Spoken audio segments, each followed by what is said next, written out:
Intertwined with an eternal philosophy of affinity and prosperity, India is now one of the fastest growing big economies.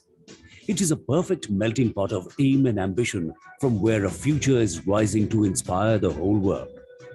Propelled by the vision of the Honorable Prime Minister of India, standing in its 75th year of independence, India is poised to resurge its era of growth, greatness, and preeminence.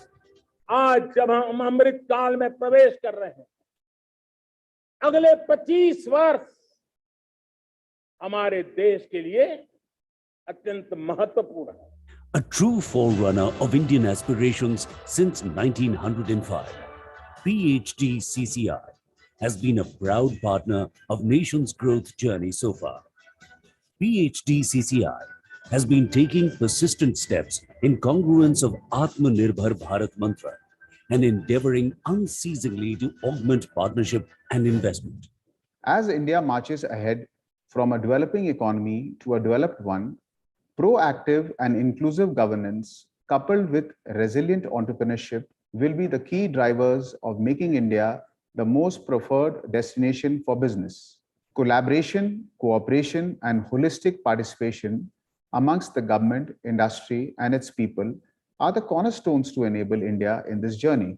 PhD CCI, ideally positioned as the apex middle market chamber, representative of 70% MSME entities as members, spreading over 150,000 companies across 16 states and 4 union territories, is well poised to be one of the key growth enablers in the country's accelerated economic development initiative. Our commitment is part of our legacy, keenly directing the interests of business and merchandise community of India, while working in tandem with the government and policymakers. Our legacy has been a continued chronicle of meaningful contribution towards taking the nation on the path of prosperity. PhD CCI, acting as the voice of industry and trade, reaching out to more than 150,000 large, medium, and small industries, and is one of the premier chambers in India to have been accredited with Diamond Grade by NABIT QCI, playing its role of a policy advocate and extending best support to the industry stakeholders. PhD Chamber opines that the allocation of 100 trillion for Gati Shakti for building a foundation for integrated infrastructure growth will surely speed up economic recovery. This increased spending on infrastructure will have a multiplier effect to rejuvenate the aggregate demand in the economy, particularly for sectors such as cement, metal, power, and more importantly, also generate jobs. The Gati Shakti Master Plan is expected to boost infrastructure by integrating key modes of transportation, railways, highways, inland waterways, and airports, thereby reducing logistic costs. PhD CCI regularly interacts with the decision makers from central and state governments on all issues having bearing on industry, trade, and commerce, and offers an opportunity to its members to be a part of the delegation for such interactions. और क्योंकि मैं यहाँ देश के नामचीन संस्था जो लाखों उद्योगों, ट्रेड एंड इंडस्ट्रीज के साथ के प्रतिनिधि संस्था के रूप में देश में काम करते हैं, उनसे बात कर रहा हूं, तो मैं ये कहने में बिल्कुल भी अतिशयोक्ति नहीं होगी कि ग्रोथ का इंजन जो है वो इकोनॉमी के साथ में बढ़ता है. In addition to our headquarters in Delhi and 25 regional offices in India,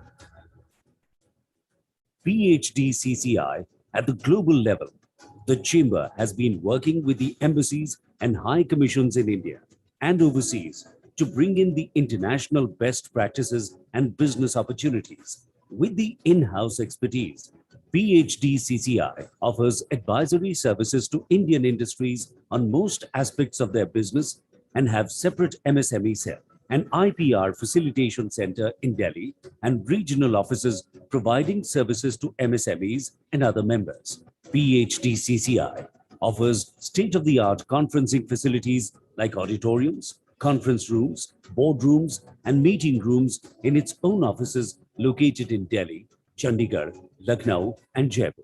As PG Chambers works at a grassroots level and the states are its major strength, PhD Chamber would work on percolation of dynamic reforms undertaken by the center at the grassroots level so that reforms are visible and fruitful for trade, industry, and people.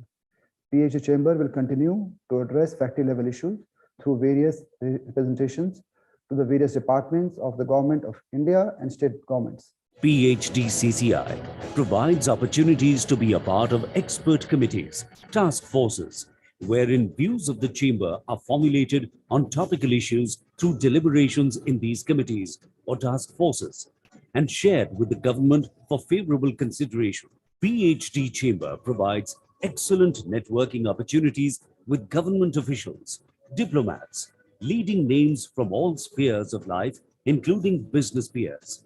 PhD CCI has a bouquet of services to energize the industry and boost business growth. Some of them are certification services, energy audit services, Center for International Arbitration and Mediation, PCIAM, and Water Audit Center. We have been contributing in 8 thrust areas, that is, industrial development, education and skill development, infrastructure development, green energy, agribusiness and food processing, indigenization in defense manufacturing, Ayush and health and digital India.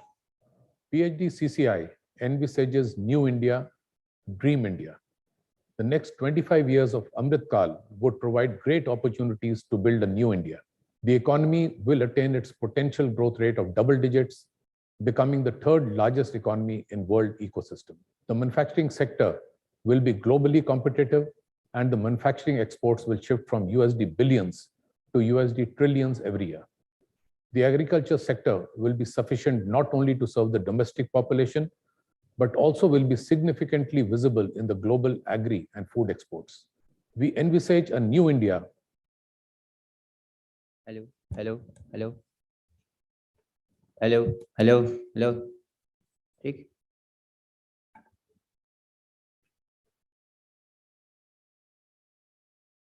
Logistics infrastructure, supply chain management, and value chains of MSMEs and startups, and simplification of various export incentive schemes, with the aim to push the growth trajectory of exports to the next level. Enhancing India's export competitiveness along with catalyzing diversification of export markets have been priorities for us during the ongoing Amrit Mahotsav. I would like to compliment PhD Chamber that they are organizing this program so that there is greater awareness. And if I can leave a little task, that do seek opinion of people so that if we want to inject something better into the system, which we can. The chamber has been a thought leader, and more than 40% of the representations sent by the chamber have been accepted by the government. The PhD CCI has organized more than 600 national and international events and conferences in virtual, physical, as well as hybrid modes. Some of the flagship events organized by PhD Chambers includes post-budget interactive session on implications of Union Budget 2022-23. India shall be the fastest growing economy among the large economies. I'm sure it'll also be because you have come forward. Second International Conference on Defense and Security in association with the Ministry of MSME Government of India. Standalone session on geopolitical spillovers and Indian economy with Dr. M.D. Patra, Deputy Governor, Reserve Bank of India. It would be remiss of me to go further without mentioning that I have actually been in touch with the PhD Chamber of Commerce and Industry for almost 20 years. A figure in our survey of professional forecasters, the RBI conducts a survey of everyone who forecasts, and their work figures very prominently. Actually, they figure in what we call the fan chart. We have a fan chart around a projection which describes the balance of risks. 37th edition of Ambassadors Meet 2022 with the theme Fostering International Economic Cooperation. International Climate Summit 2022, an initiative of the Indo-Norwegian Partnership, was organized by the PhD Chamber of Commerce and Industry and Greenstat AS in Bergen, Norway, in partnership with Invest India. The India-centric summit focused especially on exploring opportunities for green hydrogen in India. The event received extensive coverage from media houses in India and Norway.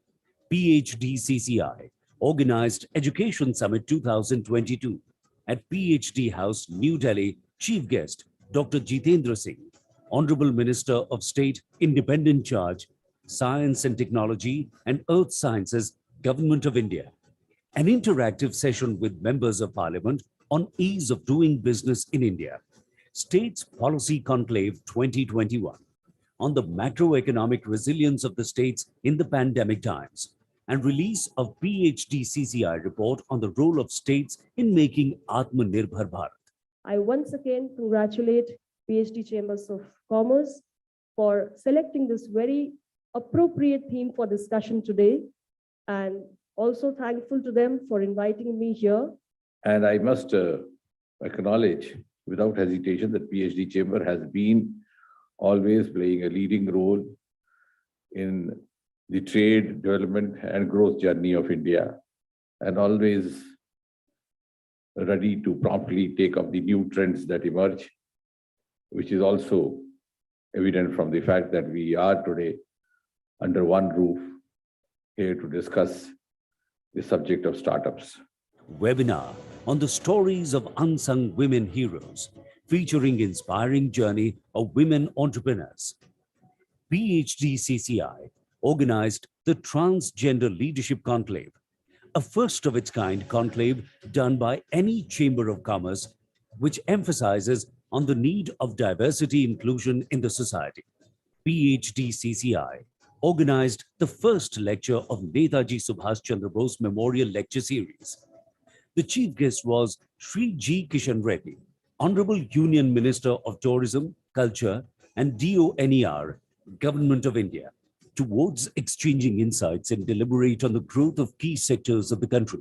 PhD CCI delegates have several call-on meetings, including Honorable Vice President of India, Shri Jagdeep Dhankar, and meetings with Honorable Raksha Mantri, Shri Rajnath Singh, Honorable Commerce and Industry Minister, Shri Piyush Goyal, and other Union Cabinet Ministers, Ministers of States, Chief Ministers, and other prominent dignitaries. PhD CCI is appreciated by everyone for their commendable endeavor in policy advocacy, upliftment of Indian industry, contribution to expansion of bilateral trade and social work. This year also presented occasions to welcome some of the prominent personalities from different fields, and PhD CCI has leveraged these occasions for widening the horizon of knowledge. PhD CCI has signed numerous MOUs with the aim to establish and develop effective links between the business communities to promote mutual trade and investment, and also facilitate interaction between the members to improve cooperation to achieve an inclusive growth for the nation. We have also been simultaneously enriching the lives of millions of fellow citizens through our CSR IMR platform. The two foundations, namely FWF and RDF, represent our deep dedication through their interventions for environment protection and well-being of marginalized population.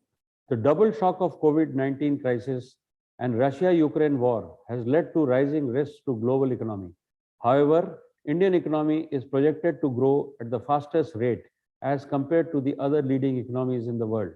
PhD Chamber of Commerce and Industry has undertaken slew of initiatives to rejuvenate economy and businesses from the daunting impact of pandemic and recent geopolitical distress between Russia and Ukraine. The PhD Chamber represented more than 300 micro and macro level of issues of trade and industry to the various departments of Government of India and state governments, of which more than 200 have been very kindly accepted by the dignitaries. Make in India brings infinite opportunities for Indian manufacturers to fulfill the domestic demand and meet international quality standards of the products. At this historical juncture of India's emergence, which are being celebrated as Azadi Ka Amrit Mahotsav, the PhD Chamber stands like a pillar of strength for the industry and in solidarity with the government to make in India for the world.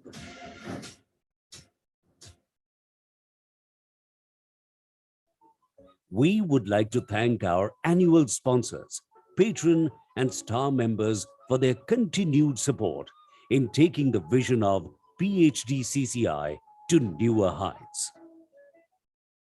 Intertwined with an eternal philosophy of affinity and prosperity, India is now one of the fastest growing big economies. It is a perfect melting pot of aim and ambition from where a future is rising to inspire the whole world. Propelled by the vision of the Honorable Prime Minister of India, standing in its 75th year of independence, India is poised to resurge its era of growth, greatness and preeminence.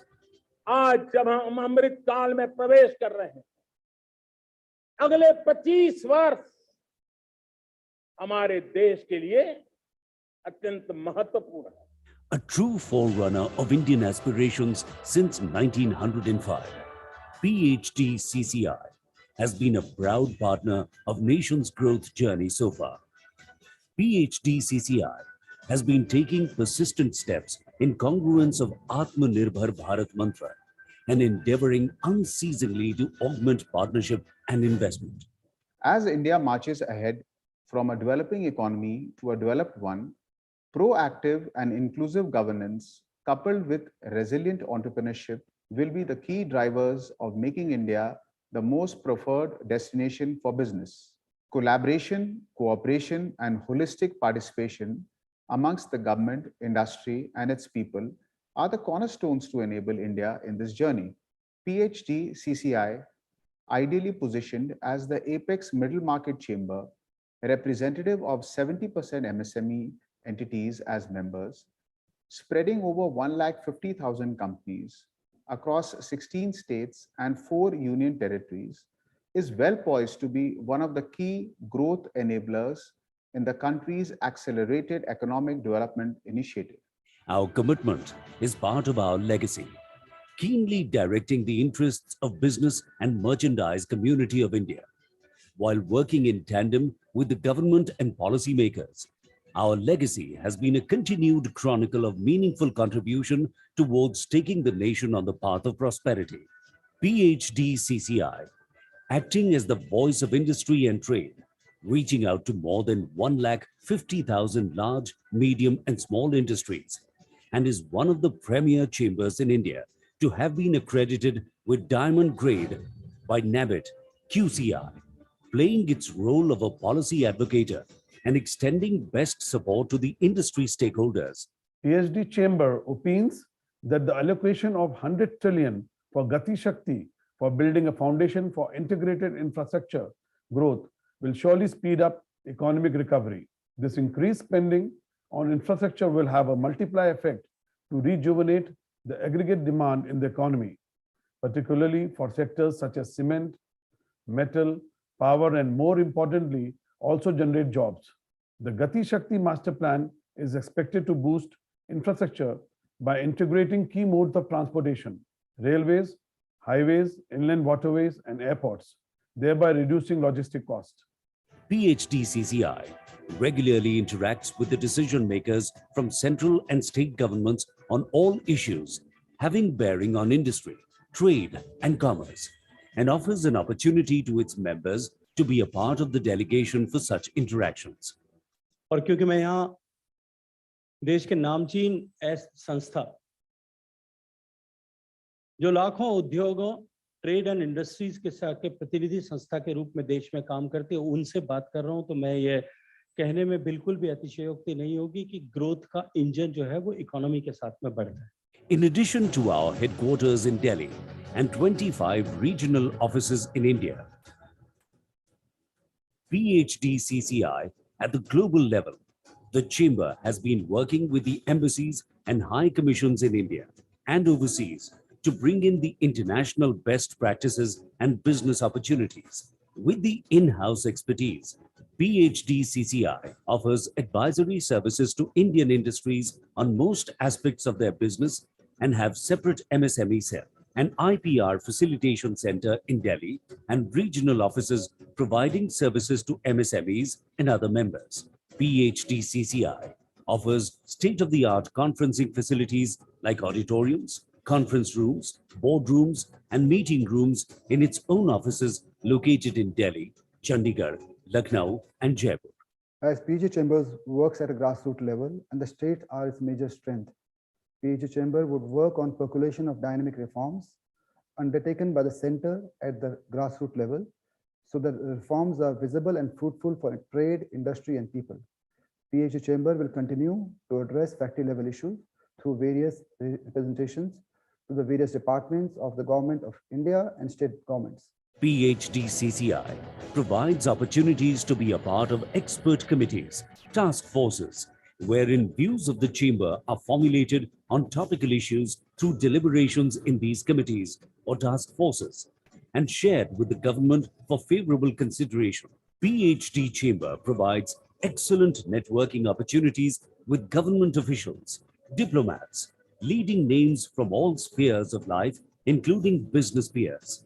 PHDCCI has a bouquet of services to energize the industry and boost business growth. Some of them are certification services, energy audit services, Center for International Arbitration and Mediation, PCIAM, and Water Audit Center. We have been contributing in 8 thrust areas, that is, industrial development, education and skill development, infrastructure development, green energy, agribusiness and food processing, indigenization in defense manufacturing, Ayush and health and digital India. PHDCCI envisages New India, Dream India. The next 25 years of Amrit Kal would provide great opportunities to build a new India. The economy will attain its potential growth rate of double digits, becoming the 3rd largest economy in world ecosystem. The manufacturing sector will be globally competitive, and the manufacturing exports will shift from USD billions to USD trillions every year. The agriculture sector will be sufficient not only to serve the domestic population, but also will be significantly visible in the global agri and food exports.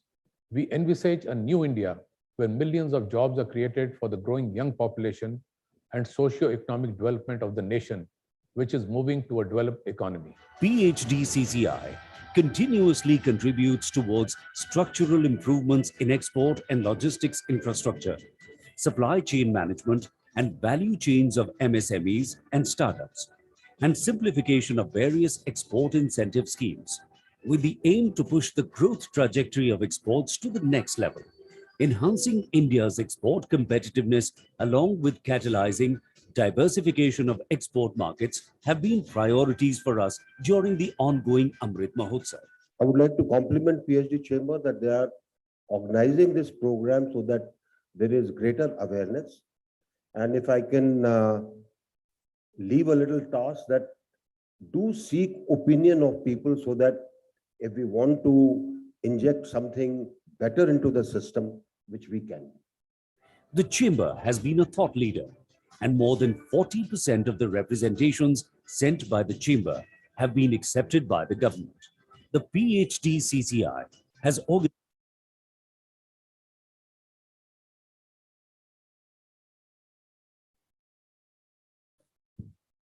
Good morning, ladies and gentlemen. A very warm welcome to all of you. This is a very important and unique subject which we have gathered here today for the conference, International Conference on Defense Designs. This was actually conceived by one of our advisors and chairman and co-chair of the Defense Committee, Defense Designs, the most important aspect for indigenization and self-reliance. And today we have with us Air Marshal B.R. Krishna, the former Chief of Integrated Staff here with us. Air Marshal B.R. Krishna ji, I would request you to kindly come on the dais, please. Vice Admiral Satish Kumar Namdev Ghormade, the former Vice Chief of Naval Staff. Sir, please kindly come on the stage, sir. I would also request our Chair of the Committee, Rudra Shriramji, to kindly come on the dais. Mr. M.K. Gupta, the co-chair of the Defense Committee of PhD Chamber. Sir, please. And our advisor and the moderator of this session, and the person who prepared the knowledge report on defense design, the Director, Aerospace and Defense from EY, Colonel K.V. Kuber. Thank you, sir, for joining us. So today's conference on the defense design, which actually encompasses the holistic process of conceptualizing, planning, and executing the development of defense system, is very important aspect because it involves creating solution for not only safeguarding our nation, but also meeting our evolving needs of the armed forces. And we have also prepared a report, sir, which will be released during this inaugural session and given to all the stakeholders. We also have with us the Deputy Defense Attaché from Israel, Eyal. Thank you, sir, for joining us. And he'll also be speaking in one of the sessions because we are also discussing about international collaborations. To begin the formal proceedings, I would request all the people on the dais and off the dais to kindly stand up for the national anthem.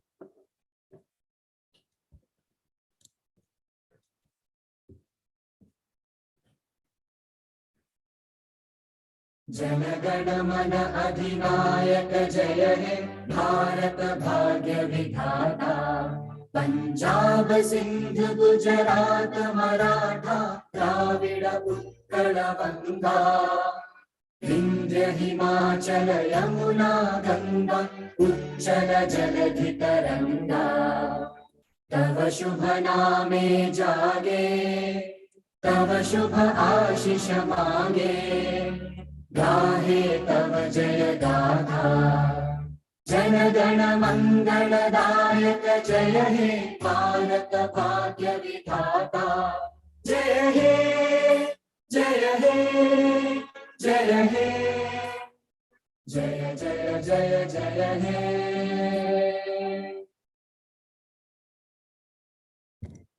Thank you, sir. To begin the proceedings, I would request the chair of our committee, Shri Rudra Shriram, to kindly present the formal welcome address.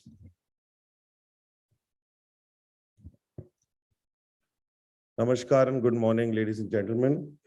On behalf of the PhD CCI, I would like to extend a very warm welcome to Air Marshal B.R. Krishna, former Chief of IDS of India, Vice Admiral Satish Kumar Namdev Gormade, former Vice Chief of Naval Staff, Colonel K.V. Kuber, an Indian Army veteran and Director of Aerospace and Defense, ENY, Mr. M.K. Gupta, Co-Chair, PhD CCI, and Dr. Nasir. I'd also like to welcome all of our members from the industry, from the various embassies, and also from the armed forces and our CAPFs.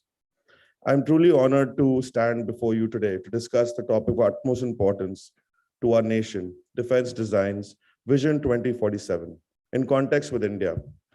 This subject is not only a matter of national pride, but also a vital aspect of our security and sovereignty. It's a privilege to stand before you and shed light on the remarkable strides that India has made in these critical domains.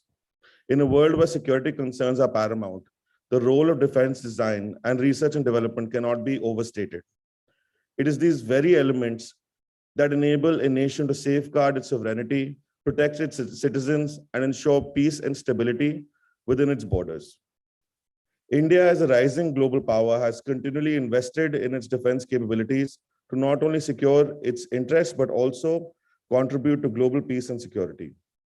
India's journey in defense design and R&D is marked by determination, innovation, and a relentless pursuit of excellence. The foundation was laid soon after independence, when the nation realized the need to become self-reliant in defense equipment and technology. Over the decades, India has made remarkable progress in this regard, with several key achievements that deserve recognition. Firstly, India's indigenously developed system, such as the light combat aircraft Tejas and the Arjun MBT, are sterling examples of homegrown defense designs. These achievements demonstrate our ability to produce world-class military equipment and reduce dependence on foreign imports. Secondly, our space capabilities have played a pivotal role in enhancing our defense systems. The ISRO has been a catalyst in providing satellite-based solutions for communication, navigation, reconnaissance, and thereby bolstering our defense infrastructure. Thirdly, the DRDO has been at the forefront of innovation.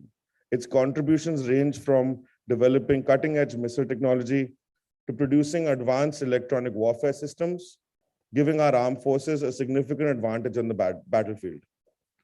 Additionally, our country's commitment to modernizing its armed forces has led to strategic partnerships and collaborations with nations across the globe. These partnerships have not only helped in the exchange of knowledge and also technology, but enhanced our diplomatic relationships. As we stand on the cusp of a new era with ever-evolving threats and challenges, India remains steadfast in its commitment to advancing defense designs and R&D. The Make in India initiative, which encourages domestic production, has finally gained momentum in the defense sector, leading to the creation of jobs and boosting the economy overall. However, we must acknowledge that there are still many hurdles to overcome. Continuous improvement, rigorous testing, and a supportive ecosystem for innovation are imperative to ensure our defense capabilities remaining cutting edge. However, collaborations with private enterprises and foreign partners are very essential to leverage the global expertise. In conclusion, India's journey in defense R&D and development has been one of resilience and progress. We have come a long way with a lot of hurdles, but there is still much more ground to cover. Our nation's security and the safety of its citizens relies on the ability to innovate, adapt, and overcome challenges. I'm very confident that with our collective efforts, India will continue to strengthen its position as a global leader in defense capabilities. Thank you all for your kind presence and look forward to a fruitful discussion on this vital subject. Jai Hind. Thank you, sir, for setting the tone for discussion. And you rightly said international collaboration and technology is an important aspect in developing the indigenous design capability. To move further, I would request Colonel K.V. Kuber, the man behind this defense design, the report and the conference, to kindly set the tone for the whole discussion, present the theme address for the conference.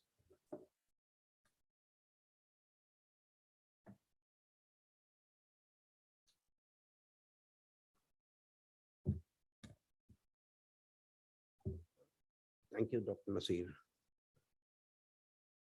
Vice Admiral Gurmade, Air Marshal Krishna, very, very dear friends of mine. And I can say in some way we've been together in NDA at some time. And having interacted with them, and both have reached the pinnacle of decision making in the Ministry of Defense. And to have them here in the PhD chambers today, to my mind, is a very, very great honor. And what we are going to hear from them is from their experience of more than 4.5 decades as to how programs have been steered, how the R&D has been steered, and how we are going to see a lot of, we're going to see and hear and experience a lot of the insights that we had otherwise missed. So thank you, sirs, both of you, to have come here. The co-chairman of the Defense Committee, Rudra Sriram, and Mr. M.K. Gupta, and Eyal, a very dear friend of mine. Again, I'm going to talk of Israel when I talk about R&D. And so it's nice that you've come and honored this occasion here. And ladies and gentlemen, it's a great, great honor to have all of you here, all the delegates who are here to be here. So the question is, when I would say Dr. Nasir, when Dr. Nasir conceived this idea of defense designs, can we have a seminar on defense designs? I said, what a brilliant idea. I mean, it was an instantaneous reaction when I said it's a very brilliant idea. We have not been thinking about it. We have been talking about IDDM. We've been talking about a lot of design. We've been talking about DRDO doing plenty of design in various labs. We have been talking about academy industry collaborations. We have been, if you see today, between the Army, Navy, and the Air Force, all of them have got academia collaborations between the services and academia. So a number of MOUs have been signed, and a number of lot of work is going around in the academia. Then I get this idea as to what is this design? What is design? And how does it really impact a nation? So I think what I will do is I'll just switch very briefly to talk to you about Israel and France and US, but I'll start with Israel because of, I don't know, anybody wants to take a guess why I want to talk about Israel other than the Israelis? Anybody who wants to take a guess why I want to? Pardon? Top-notch excellence in R&D. Any other reason? Defense product domination. Any other reason? Startup ecosystem. Okay, so I think I'll let you into this widely known secret. Israel is the only country in the world for the past about 15 years data I've got that they invest highest amount of GDP into R&D. So I'll talk, I'll just give you the statistics for you to understand the magnitude. I've only picked up the data from 2010 to 21. But even before 10, I think it started sometime in 2004-5 when they beat the US, and then after that, they've remained on top. So US in 2010 was 3.863% of the GDP. And years that went after 2010, 3.935, 4.081, 4.026, 4.111, 4.215, and today in 2021, it is 5.557% of the GDP. And if I were to give you a rundown of the countries that have invested, or I would say that have invested well in R&D, they are followed by Finland, which is a poor 2.989 behind Israel, 5.57. Then is Korea. Korea also has been, when we are talking about the Republic of Korea, 3.36, they came to 4, and today they are at 4.93. Sweden is at 3.35, Japan at 3.296, Denmark at 2.813, Chinese Taipei is at 3.78, Germany is at 3.133, Austria is at 3.189, and in the top 10, I didn't find India, so I don't want to talk about it. So Israel's innovation system is a key driver of the economy of their country.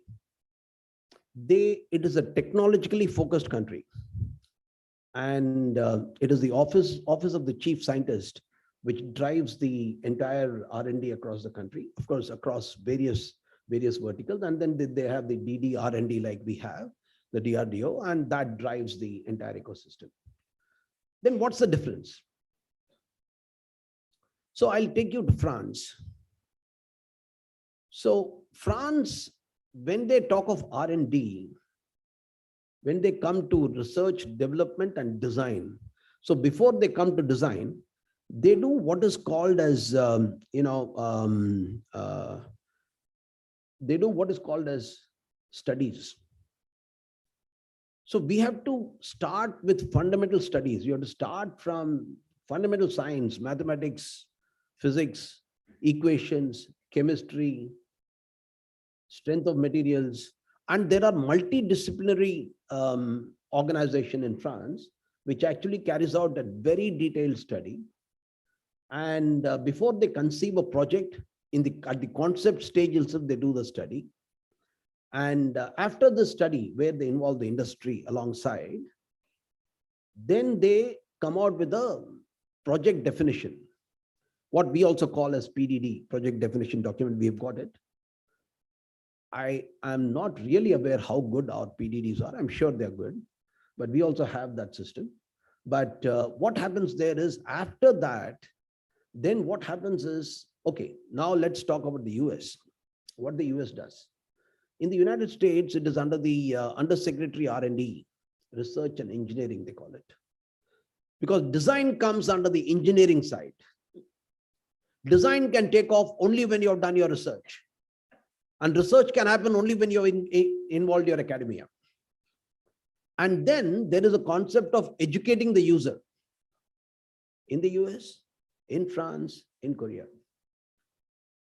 I have not read it about Israel, but I'm sure it's there. So what is the meaning of educating the user? Educating the user means when from the operational requirement, you derive your qualitative requirement, That is a very, very big phase. And in our case, we have, we have these committees, which are headed by the deputy chiefs, and these are called the EPC committees, where the GSQR is sort of frozen. GSQR gets a number. I do not know, at least when I was in the MOD as the director of the capital acquisition programs, handling all the capital acquisitions, and I was also the custodian of all GSQRs across all three services, all QRs. I was the custodian of services, and I attend these committees, EPC committees. I do not know if studies have been carried out along with academia to arrive at this. So then comes, once you have done this, you have formalized your fundamentals. Your fundamentals are clear. Like today, when you say ADA is doing the LCA or CBRD is doing the tank, where are the fundamental studies?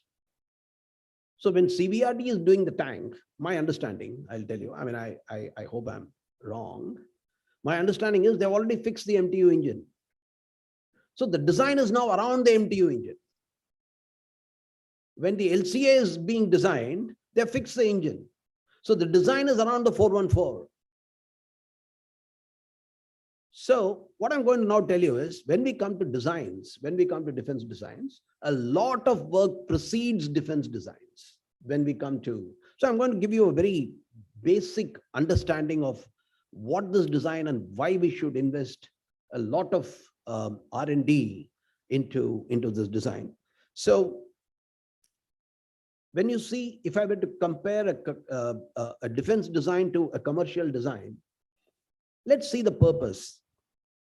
In the defense design, it is to develop the military systems and equipment. It is for security, we all are aware. In the commercial sense, when you do a design, it is to create systems, space, satellites, spacecraft, launch vehicles, whatever you want to do, profitability, meeting the market demand, things like that are taken into consideration. Funding. Typically, defense designs are government funded. And that is why I'm one of those people who do not like this Make-II. And I'll tell you why I don't like Make-II. Make-II is a industry funded program. And I do not know how many of you are aware. You pick up any project of Make-II, there will be 8, 9, 10, 28, 26. 26 companies, 28 companies given PSOs. 28 companies, are we serious? Because the government thinks, oh, it's not my money. Industry funded. So we are differentiating between my money and your money. Not all the time forgetting that we have to talk about the Consolidated Fund of India. It's our money. Whether the industry spends, if 26 people are getting a PSO, if all of them are investing 2 crores, 3 crores, 4 crores, 5 crores, 10 crores, I don't know how much they will invest.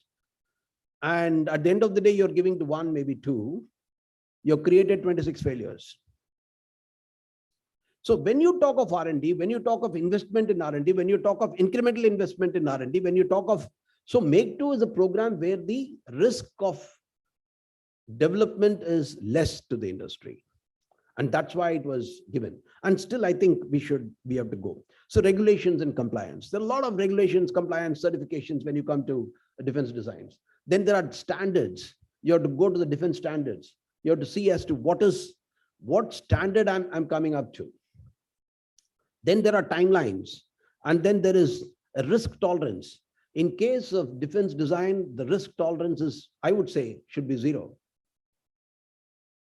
There is no way my design can fail. We cannot say I want to make allowances for failure in our R&D. I don't want to make. I would like to put whatever money I want to put. If I've decided that this is the equipment, this is the system that my armed forces should have, if the country has decided, if the nation has decided that this is the system my armed forces should have, well, I think you have to put all your money behind it, all your efforts behind it, all your academia, anything behind it, and make sure that it happens. The risk is very, very low. Risk tolerance should be 0. It's low, of course. Collaborations and partnerships. When I see US, when I see France, when I see Korea, when I see Israel, They do international collaborations in R&D. They don't believe that the complete knowledge is resting within them. They believe that it is shared. We have to share our experiences, share our knowledge, and come out with it. And then security, confidentiality, all these things are there when it comes to this.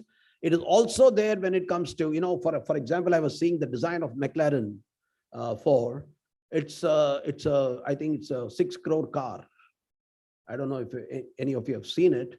McLaren is the top notch in the world when they make these cars. And what type of design that goes into McLaren, the damn car cannot fail when it is on the circuit. If it has to take off like an aircraft, it bloody well take off like an aircraft. It will take off. That is the level of R&D that goes into this. Then integration, adaptability, future-proofing, cost, user demand. And so there are a lot of these things. Now, user demand is very important here, because many times what happens, I mean, it's happening all the time with DRDO. And they pick up a design, they do something, and then the answer is, no, I don't want it now. I think we'll have it later. I mean, that clarity has to come somewhere, and that is why user education, academia education, R&D education, scientist education, feasibility studies, all this multidisciplinary things put together should bring them in on one platform and say, this is what I want to achieve. Let's take a case study of the MBT. I'm running out of time. Okay. It's a multi-laboratory program. Even when DRDO picked up, it was not just CBRD. It was a multi-laboratory program which was picked up. And during the development, the CBRD achieved some major feats in engine, transmission, hyperpneumatic suspensions, hull, turret, etc., etc. So many of them. Now come to aircraft design. You start with the user requirement. This is what I want, an AMCA, whatever it is. And then you go about, where are the extensive studies, feasibility reports, SRS documents. Your SRS documents, the way they are sort of examined is something that has to be understood by all of us, and the type of detail that's gone into in picking up each requirement of the software, as to what type of software it is including, what are the contemporary technologies that we are going to integrate, how we are going to integrate, how that interoperability happens, where is it happening, and therefore we are talking about, then there is a design phase, then you come to the design phase, it begins, and then you say, okay, when I design, I'm going to now divide it. So the concept is divide to multiply. So when you start a design, you say, okay, I'll break this down into 2,000 parts or whatever, and then the best man for the best job. When it comes to the structures, when it comes to materials, there is somebody else. When it comes to transmissions, there's somebody else. When it comes to avionics, there's somebody else. When it comes to something. So this has to be divided, and system design concept, the one who's conceptualizing the whole system in his mind, that basic system designer, now he's got the whole picture in his mind. And many times I find that this concept is not shared, probably for security reasons, I'm not sure. So the person who's actually designing a particular part, he doesn't even know where the hell it's going into. How does it, I mean, he's only told this is the input, this is the output, this is the box, and this is what you want to design, which is okay, I think. I mean, I don't know. But I think this is where we have to, do we want to increase the transparency there, or do we want to have a close-knit, I would say, an NDA sort of a thing where you get together and say, okay, we all understand, let us understand the bigger concept, and then let's understand what exactly you're going to do, and therefore we will try to do this. So multidisciplinary aspect is the key for concurrent engineering in most companies. Companies like Airbus, Boeing, Bombardier, your Embraer, all these guys. So I visited the design center of Embraer. This was way back in 2009. And there are so many departments in that. So what I was told, for 1 hour, I was going to be given a tour of the design center. It took me 2 days, because there were so many different aspects of design when you think of design, including small things like paint and how things are happening. Then we come to something like the model-based systems engineering. So why I'm telling all this is, for example, these companies have got, even if you take Airbus, while the headquarters is in Toulouse, they've got their offices spread across Europe. Something is there in Germany, something is there somewhere, somebody does the fuselage, somebody does the landing gear, somebody does the fuel system, somebody does the composites, somebody does the tooling, somebody does the cabin interiors. And that is how, you think of as to how you want to do that. Even the very good thing about Airbus is even the Airbus Engineering Center in India, it focuses on the development of advanced capabilities in the areas of modeling, digital simulation, and visualization. And talking about digital simulation today, we have got, you can always create a digital twin, play around in that. And then once you are in the VR mode, you play around the design and then you come out. So the question here is, can we get it first time right? Have we inculcated this philosophy in us, this attitude in us as a nation to get it first time right? So what happens? Finish. I'm just finishing it with first time right. So you do a design, it goes to manufacturer. The manufacturer actually manufactures it to the design given. It goes to the field for trials. There are 20 observations, it comes back. They improve some manufacturing process, it goes again, it comes back. Then they find that there is a design flaw. So the concept of getting first time right, I think is very important. And therefore, ladies and gentlemen, I will leave you to the two stalwarts that are here with us. And we look forward to a very entertaining session and knowledge beaming session. Thank you very much. Jai Hind. Thank you, sir. Thank you, sir, for your theme presentation. A very, very deep and thought-provoking aspects of design. We would also like to, I take this opportunity to welcome Madam Sonal V. Mishra, the Inspector General Provisioning from CRPF. And welcome. Also, Lieutenant General Subrat Saha, thank you, sir, for kindly making it possible. Now to move further, I would invite Vice Admiral Satish Kumar Namdev Ghormade, PVSM, ABSM, and ADC retired, former Vice Chief of Naval Staff, to kindly present the aspect of the naval systems, which is Navy is the most, I think, promising wing of the armed forces, which is working on the design for quite a number of decades. Thank you, sir.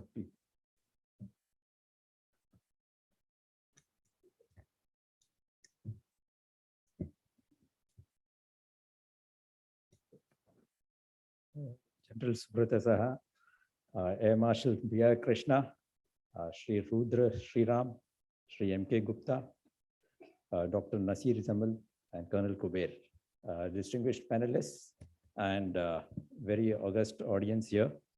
Thank you very much for inviting me for this international conference on defense designs, Vision 2047, very aptly put.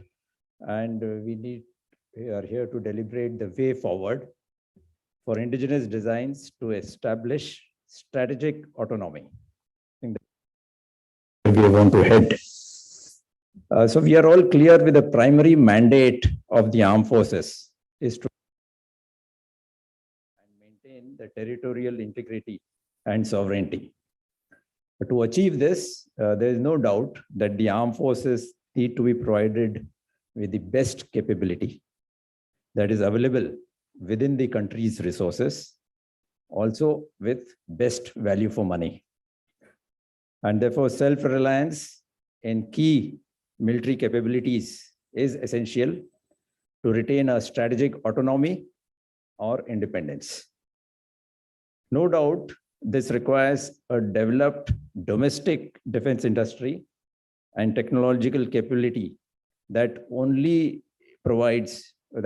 only provide strategic independence, but also support the wider economic objective of sustained and balanced growth for the country. So there are some systemic issues in self-reliance which we need to address to achieve this strategic autonomy.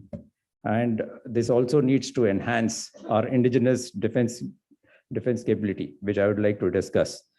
So firstly, we need to enhance our industrial and technological base. We need to obviously enhance the performance of our research and development organizations, agencies. We need to cater for high developmental costs, which are there for any core or critical designs, and reduce the long lead time. We need to simplify the complex acquisition procedures. There needs to be more emphasis on product, that is capability, rather than process. We have to cater for higher equipment performance standards, which need to meet the defense requirements. At times, we need to optimize and adopt the spiral development model. Whilst economy of scale, the requirements of limited numbers are there for the defense, it always will remain a challenge. This could be overcome through exports promotion and utilization in civil areas, especially dual-use technology and products. There's a need to enhance our skills in defense design. There's a very clearly need for adequate funding in R&D, which was brought out by Colonel Kuber also. There is a more involvement of private sector required in this. We need to create conducive fiscal provisions and financial framework for the vendors and the industry. There is a need to create synergy, assume responsibility and accountability with a whole of nation approach to address this very, very important aspect of defense design. And we also need to learn from the experience of others and imbibe the best practices in the Indian context. There was a time when the President of the United States could pick up a phone and ask the President of General Motors to resign his position and take the reins of great national enterprise. And the CEO at that time would oblige with no questions asked, because it was his patriotic duty. And this was during and just prior to the World War II, when the American businessmen, engineers, production managers, workers, both male and female, built the most awesome military machine in history. The arsenal of democracy that armed the Allies and defeated the Axis. Together, at that time, they produced 2/3 of all Allied military equipment, which was used in World War II. This included 86,000 tanks, 2.5 million trucks, and 500,000 jeeps, 286,000 warplanes, 8,800 naval vessels, 5,600 merchant ships, 434 million tons of steel was used, 2.6 million machine guns, and 41 billion rounds of ammunition, which was used. And not to mention the greatest super bomber of the war, the B-29, and the atomic bomb. So President Franklin D. Roosevelt persuaded two extraordinary businessmen, the automobile magnate William Knudsen and the shipbuilder Henry J. Kaiser, who helped gather together, cajole, and inspire business leaders across the country to select top talent from companies like Chrysler, Republic Steel, Boeing, Lockheed, GE, Frigidaire, and in 4 short years, they transformed America's defense forces from a hollow shell into a truly global force, laying the foundation for a new industrial America, for the country's rise as an economic as well as military superpower. So this was from the book by Arthur Herman, At all that time also, their foes were not the Germans or Japanese soldiers. The Germans and Japanese soldiers were not their foes, but Washington politicians and bureaucrats, shrill journalists, military martinets, and the denizens of big labor as well as big government, and sometimes forces of blind fate. We are in much better state as India.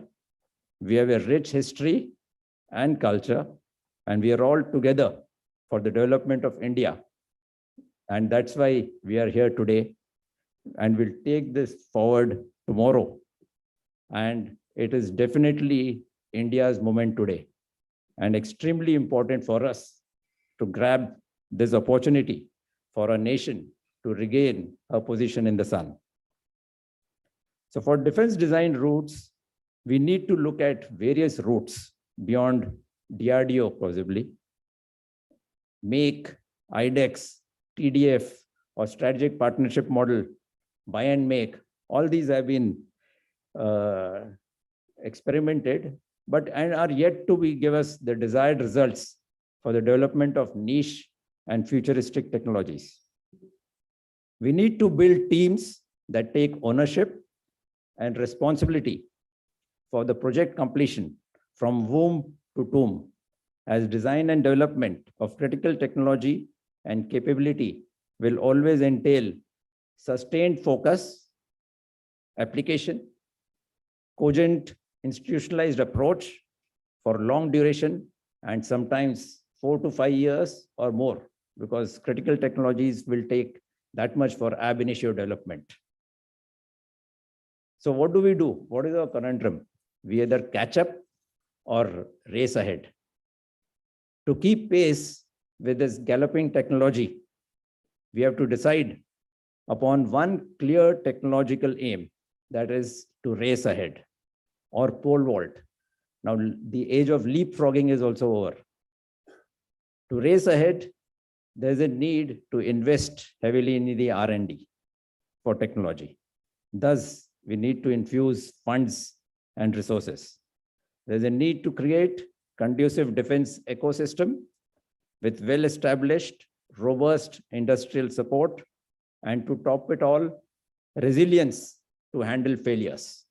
There would be failures. We just can't have everything right all the time. Therefore, at present, we need to enhance the number of defense producers who can think of racing ahead. But who should take this lead? Whether it's the government or the private industry. In India, the symbiotic partnership between government and private sector is the way ahead, where strengths of both are utilized. The government needs to create a defense ecosystem. Education should start with. I think Colonel Kuber brought out very clearly. We need to start with education, utilize existing infrastructure, establish new infrastructure if required, and generate funds for R&D. In short, the government must direct and sustain the process.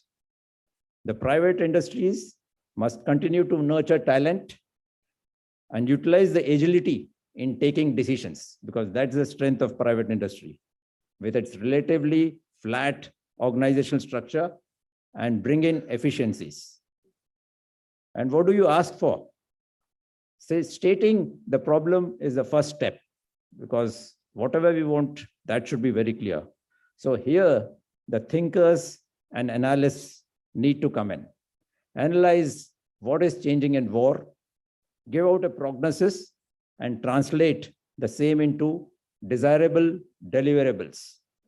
Scientists and engineers will come into play only at the last mile to provide a technical solution to the stated problem. It can't be otherwise. What are my recommendations to promote defense design? We really need to look at our successful projects in various fields. We have had successes as India, and at most places, we would find we have had a committed leadership along with a great team. use these best practices to address future and ongoing projects. Various options that emerge in our mind are: option one could be core research in niche areas could be undertaken by the DRDO and academia. So there would be a need to form a core group, and since it's defense related, there's a need to involve service officers and senior scientists with past expertise in product development or maintenance and development experience in the field of weapons and sensors. Facilitate this core group with funds and financial powers to select and hire experts or working level teams from industry and academia to develop prototype systems. And then the concerned professional directorates of service headquarters could facilitate user evaluation trials of the product developed. Another option could be, we have existing successful organizations, for example, in the Navy, with existing financial powers. We have the Weapons Electronic System Engineering System, WESI, which has got an emerging technology group, which could be strengthened with adequate officers and scientists with work experience in identified domains with respect to weapon sensors. We had lots of successes by WESI. These officers and scientists will be responsible for technology scan, and then they could identify possible technology which can be converted to proof of concept product. They can then interact and take up demonstrative proof of concepts with startups, industry, DRDO, academia. We have concerned groups in WESI. They can assist on as required basis for the development of the proof of concept. If the proof of concept is acceptable at the service headquarters, an appropriate group in WESI can then be tasked to develop a prototype in tandem with the industry production partner. For example, a project which is going on in WESI is an autonomous board development, which is being developed by this group. The next option would be industry partnership. We could progress prototype development with pre-identified industry partners with past work experience, a guarantee of a certain number of orders of the prototype development, which is successful in a pre-decided time frame, needs to be given. Cost of the prototype development could be funded by the concerned service headquarters. And then we facilitate cross-employment of officers with industry for system development, and especially officers who have the aptitude for system development and maybe have crossed the service milestones and can be absorbed into the industry subsequently if found suitable. So also there should be separate policies and guidelines for indigenous defense design and R&D to provide impetus to self-reliance. So there's a very important aspect to differentiate between indigenous defense design and procurement processes. And most of the time, these two are mixed up. So therefore, there need to be different set guidelines, what is existing in DAP or DPM to facilitate technology defense design with the participation of private R&D organizations, individuals, institutions, and academia, and to allow more freedom to the organizations spearheading technology and product defense design. There is a need for assurance of follow-on orders for a fixed time or quantity on the developed source and partial de-risking the industrial partner for the defense design. We also need to identify the minimum quantity of defense design projects which has to be progressed with private Indian industry. And also, there has to be a flexible approach wherein failures are accepted and time or overruns are allowed as part of defense design process, but that has to be too minimal. Also, the focus on defense innovation should be to develop countermeasures against adversaries' niche weapon systems by exploiting its weaknesses and vulnerability. even the best weapon system will have some chinks, and we should identify a chink in the armor. So all innovative ideas must remain connected to practical requirements of an organization. For innovation to be successful, the troika of industry, academia, and end users need to come together, and it has to be a whole of nation effort. For the Navy, we had the Naval Indianization and Innovation Organization, which focused on all these three aspects. And I need to focus on one or two of these important things, that how the NIIO achieved what it could achieve in the last 1 year, especially. First of all, it involved all the users, and we identified out-of-box thinkers in the Navy, regardless of rank, from the junior most to anyone who are volunteers, and formed a Vistar scheme to be an extended form of our Technology Development Acceleration Cell, and permitted them to communicate directly to the Naval Headquarters on matters regarding innovation. We actually created a flat hierarchy-less organization, which was into problem solving and debating ideas. For the academia, many schemes were started to establish linkages with academic institutes, and they have been proved mutually beneficial.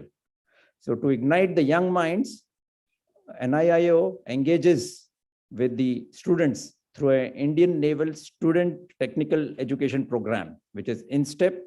This provides a 5-month unpaid online internship to students in premier educational institutes. In addition, our naval officers are permitted to be honorary adjunct faculty and even advisors to universities. Presently, our officer in charge of TDAC is the Honorary Chief Advisor Innovation to the Rashtriya Raksha University, Gujarat. Coming to the industry, a focus area which number of measures have been institutionalized, and I'll mention just 3 of them. There is an online interaction program with the industry on the last Friday of every month. A new topic is chosen each month as per a long-term calendar. Secondly, firms into niche technology are identified, and an MOU is signed designating them as innovation industry partners. After calling attention to Official Secrets Act and signing an NDA, a much greater level of information exchange is permitted with these firms. They are permitted to visit ships, submarines, and aircraft, and provision also exists for sharing of classified data with them under specified conditions. Lastly, words matter and affect the mindset. Therefore, the NIIO never refers to any firm as a vendor, but as a partner. This is not merely cosmetic, but displays that we consider that we are in this together and need to move just from beyond merely a buyer-seller relationship. To sum up, I would say we need a strong defense industrial base, excellent R&D culture, enhance skills, facilitate conducive and financial framework. We should have product-based procurements, policy financial framework, and there need to be incentivization for firms investing in indigenous defense industry, maximizing technological absorption level by public-private industry. We need joint ventures between Indian and foreign entities, commitment of long-term financial support by Government of India, and these, etc., are key prerequisites for a technological self-reliance. So the government needs to sustain the encouragement for creating a defense ecosystem, follow and implement Make in India into practice in future, as well as coupled with acting as a catalyst to help startup cross the inherent entry-level barriers specific to this sector.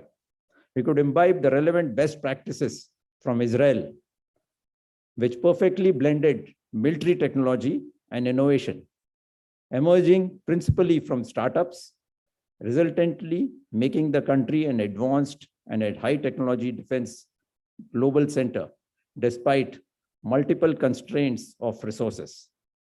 There is also a need from the government side to cater towards the many internal and external challenges faced by the startups and MSMEs in order to spur timely and result-oriented innovation in the Indian defense sector. Thank you. Thank you, sir. Very valuable suggestions, and you're already a part of the system. I think the suggestions are passed on to the right authorities to take it forward. Moving further, we would like to invite Air Marshal B.R. Krishna, PVSM, AVSM, SC, ADC, retired former Chief of Integrated Defense Staff, to present a holistic view of the armed forces and defense designs.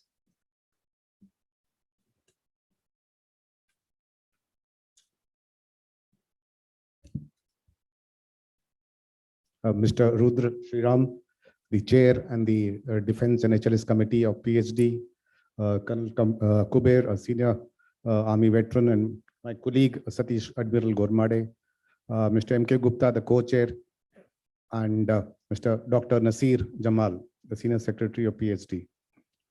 Designers who are there, distinguished participants, industry captains, startups, friends from the armed forces. Sorry, I think it is.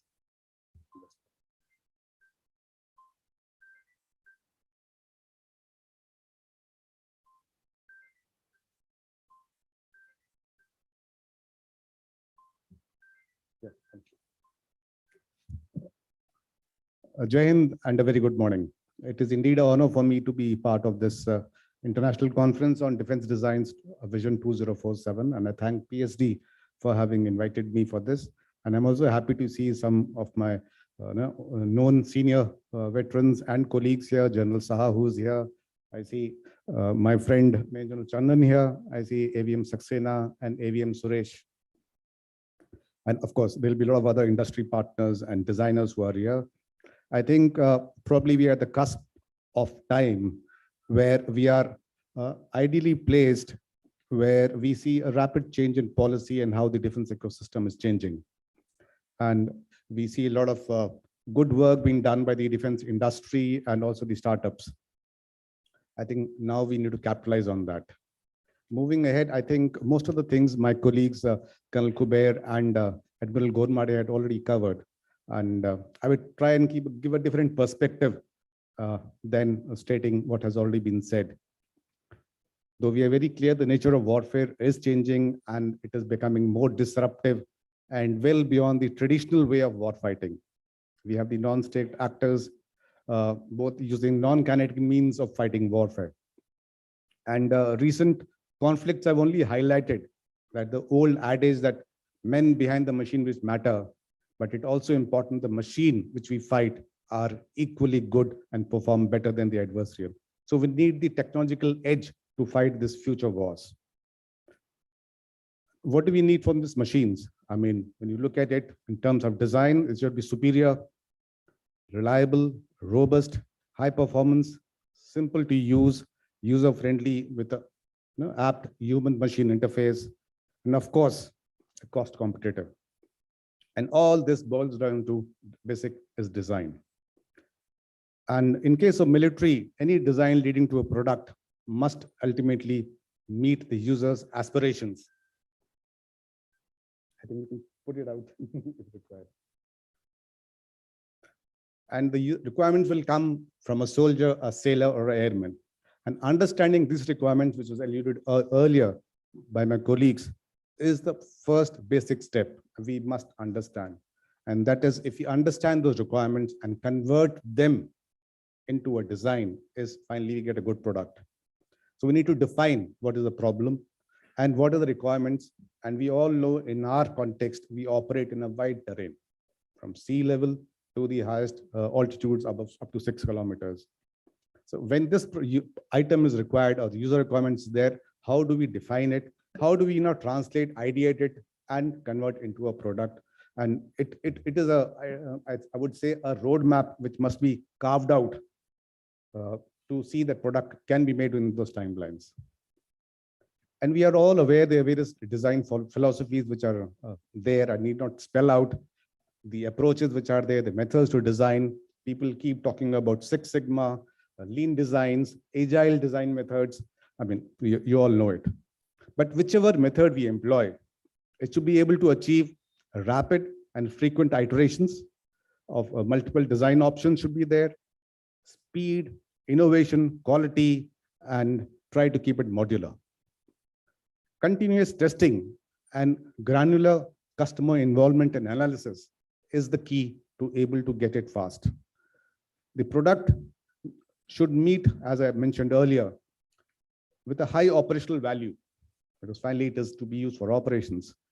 It should be very functional and usable, and should be least maintenance requirement, including the requirement to repair, and the price competitiveness, as I mentioned, has to be there. There's a need of upgrades of the systems and design. So during the life cycle of the product, and it's important to keep them contemporary and relevant. So we are not looking at only introducing a product. We're also looking how to maintain the product to an entire life cycle, which is usually of a big system is 25 to 40 years. So a lot of support is required during the entire life cycle.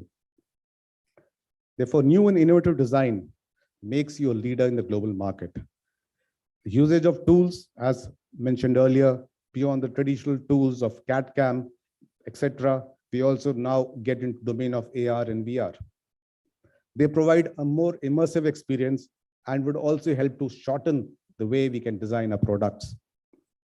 You all must be aware, when NASA designed the space shuttle, it had to create the entire model of wood and plastic to be able to see what it would appear like. But today we don't have to do that. With this new tools available, we can do a lot of good things. And we must use them for designing and of course for manufacturing. To design, I'll just give you a simple illustration with my experience. Let's say you need to design a new air-to-surface weapon to be released from a fighter aircraft. What would I want to do? I want to ensure that weapon is, of course, is lightweight. It's small, but at the same time, I want it to go the further distance and be able to strike accurately and the lethality, which is a desired, will lead to a desired effect. It appears very simple, but to do this, you would require a lot of inputs into understanding, firstly, which is the aircraft we're talking about. When we talk about the missile, was it compatible to the aircraft, what we design, which hard point we're going to install at, and then you talk of materials, when you talk of navigation equipment, you talk of autopilot, you got sensors, you got seekers. All this has to be fused together.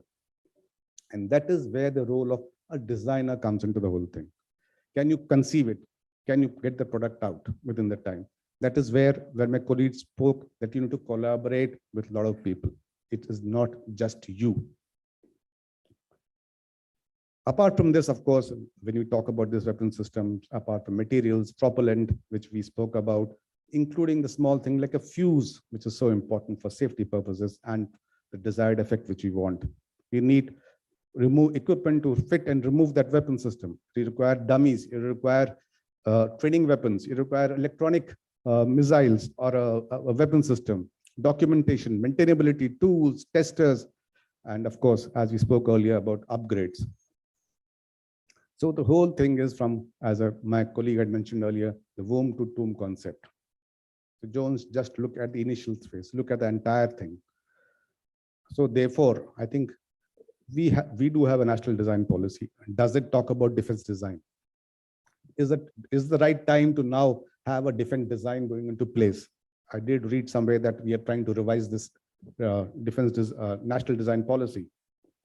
That will give a little more impetus as a policy direction from the government of India. And there are immense opportunities for everyone. We spoke about R&D, research and development, academicians, industry, and of course, don't forget to use the user, because there have been instances where people design something, come to the user, and then it's, of course, of no use. Your entire effort goes to waste. And I'll just touch upon a little bit, since we did talk about in terms of indigenous design and development. The important is, I mean, anything you design finally should get into the service, but there's a way of procuring that item. And that's what is defined in the defense acquisition procedure known as DAP 2020. And there it is very categorically mentioned because we want to support the Atmanirbhar Bharat Abhiyan, and they give priority to buy Indian IDDM, which I think most of you are aware, which simply means indigenously designed, developed, and manufactured. It first, therefore, anything which we design would get the highest preference in terms of buying. So we must actually focus on that. And that's how we'll ensure that over a period of time, most of our equipment which is into the services is indigenous by design, by materials, by manufacturing, and the support. And that's where you will get your own intellectual property right. And you make the right quality and the product which is there in the armed forces, you are there in the global market. So you have economy of numbers. Otherwise, we get carried away by small numbers which are there for our own armed forces. Look beyond that. We have to think big. So therefore, I think once we are able to do that, it will also help our economy. I think we boost our economy into 5 trillion economy as we keep talking. Economy and investment in defense will actually keep growing. Today, if we talk of 2% into the defense, which is of the GDP, imagine if a GDP increases amount of money which goes. Today, we spend in the capital budget nearly about 1.2 to 1.5 crores every year. How much of we are able to grab that to ensure we are able to invest that into a design and provide that equipment to armed forces? Please look at that. When you talk of funds, there is enough money available, enough avenues available. How do we capture it, use it, and ensure it is available to us? I firmly believe that as we all talk about the next 25 years, that is the Amrit Kal up to 2047, we can make it happen. It is we, the people who are here, can make it happen. And that's what we have to give a commitment. There should be fire in your belly, the passion to do it, selfless devotion to what you want to do. That will only make it happen, and the right leadership. So that is what I would like to appeal to each one of you, that we must carry forward to be able to achieve the indigenous design capability, what is there in a country.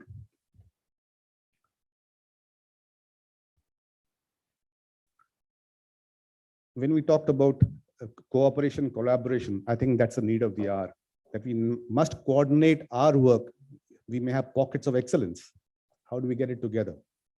So that is where collaboration, cooperation, and coordination, the holistic approach is essential. Can we look forward to more focused workshops? I think this is one of the first seminars which I'm attending the last couple of years, which is focusing on defense design. I really commend PSD for that. And we need more of that. People start focusing, otherwise we get carried away. And we get synergized. The people come here, meet, and then I think collaborate in a better way. Then I did mention about how do we accelerate the process. There's change in the policy, defense design policy, which we can introduce. And always there's more than one way to do it. And I would always say the approach which I follow in my career is, it's called also used in designing, known as the KISS approach. Keep it simple, stupid. And that's the best way of doing a design. And second thing which I keep telling people is, which my wife keeps telling me, it should be sasta, sundar, or tikau. Jo bhi banao, sasta hona chahiye, sundar hona chahiye, should perform well, and tikau. That adage of what we have been following in our daily life is equally applicable to our design and any product which we make. I think keep these two things in life. I'm sure it will help our designers to move ahead. I must say these are the exciting times, and we need to just grab the opportunities which are available to us. And I'm sure all industries can be market leaders in the next 25 years. I'm sanguine that this International Conference on Military Design, Vision 2047, will definitely provide a fertile ground to deliberate on pertinent and live issues, where some notable actions points will emerge. And I'm sure we can take up these policies with the MOD to take them forward, and also to take the opportunity to compliment all the participants and speakers for the next technical sessions. Jai Hind, and thank you. Thank you, sir. and you rightly said that this is the right time that we must have a national design policy. And I think just a beginning, we have made a report with ENY, a very detailed report, not a very comprehensive, but a starting point on the discussion, which covers, this is a report on defense design, which we are just releasing, which covers the clarity on the user requirement, the technology shift, the high cost of capital, then the stringent and cumbersome quality requirements, long gestation periods, different aspects we'll be releasing. I would request my colleague to please bring on the report on the dais so that we can release the report, sir. Yeah, absolutely. We can invite Mr. Tejasvi. He has prepared the report. I would also invite Madam Sonal Mishra ji to kindly come on the dais. Lieutenant General Saha, please, if you can, sir, kindly come on the dais. We'll release the report. And our Deputy Air Chief has also arrived. Welcome to you, sir. Air Chief has also arrived. I would also request him to kindly come on the dais for a report release, sir. We're just releasing a report, sir, on defense design. General Sahab, sir, ma'am, Ajay.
Thank you, dignitaries on the dais.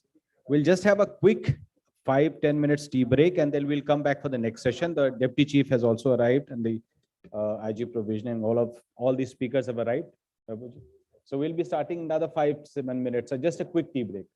And before that, I would also like to request our chair and co-chairs to kindly present the mementos to these dignitaries on the dais first. Rudraji.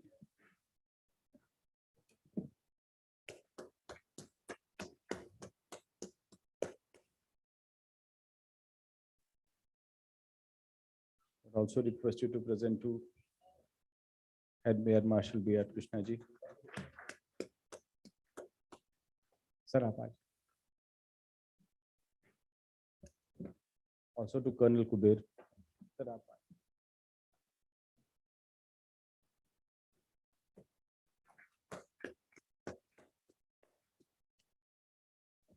thank you, sir. We break for just a quick break for tea, and then we'll come back again. Another 5-7 minutes.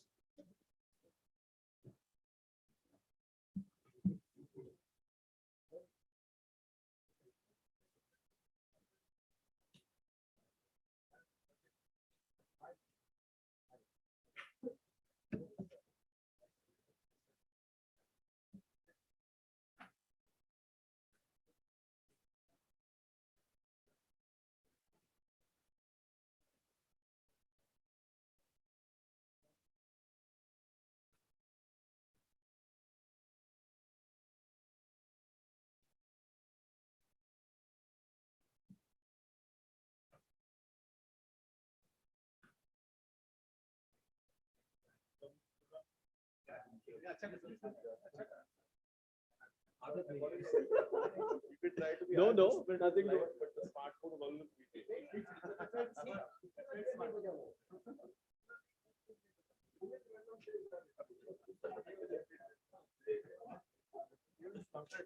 Yeah.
welcome once again.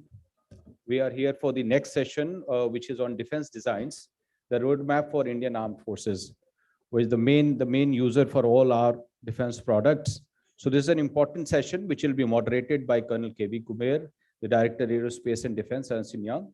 And the session chair is Air Marshal Ashutosh Dikshit, AVSM, VM, VSM, Deputy Chief of Air Staff, Indian Air Force. I would request her to kindly come on the dais, please. Please, a big hand for him.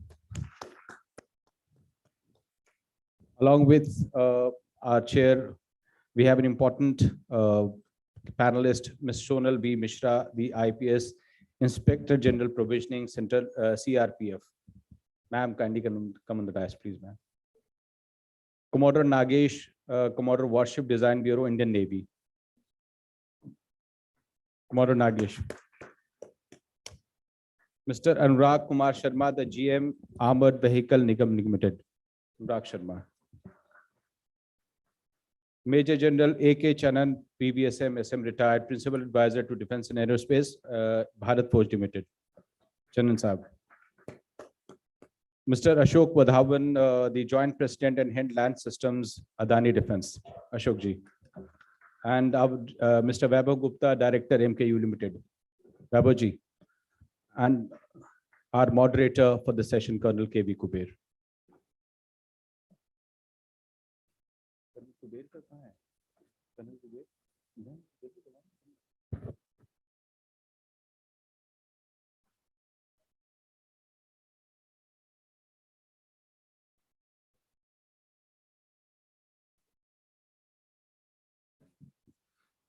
Hello, good morning.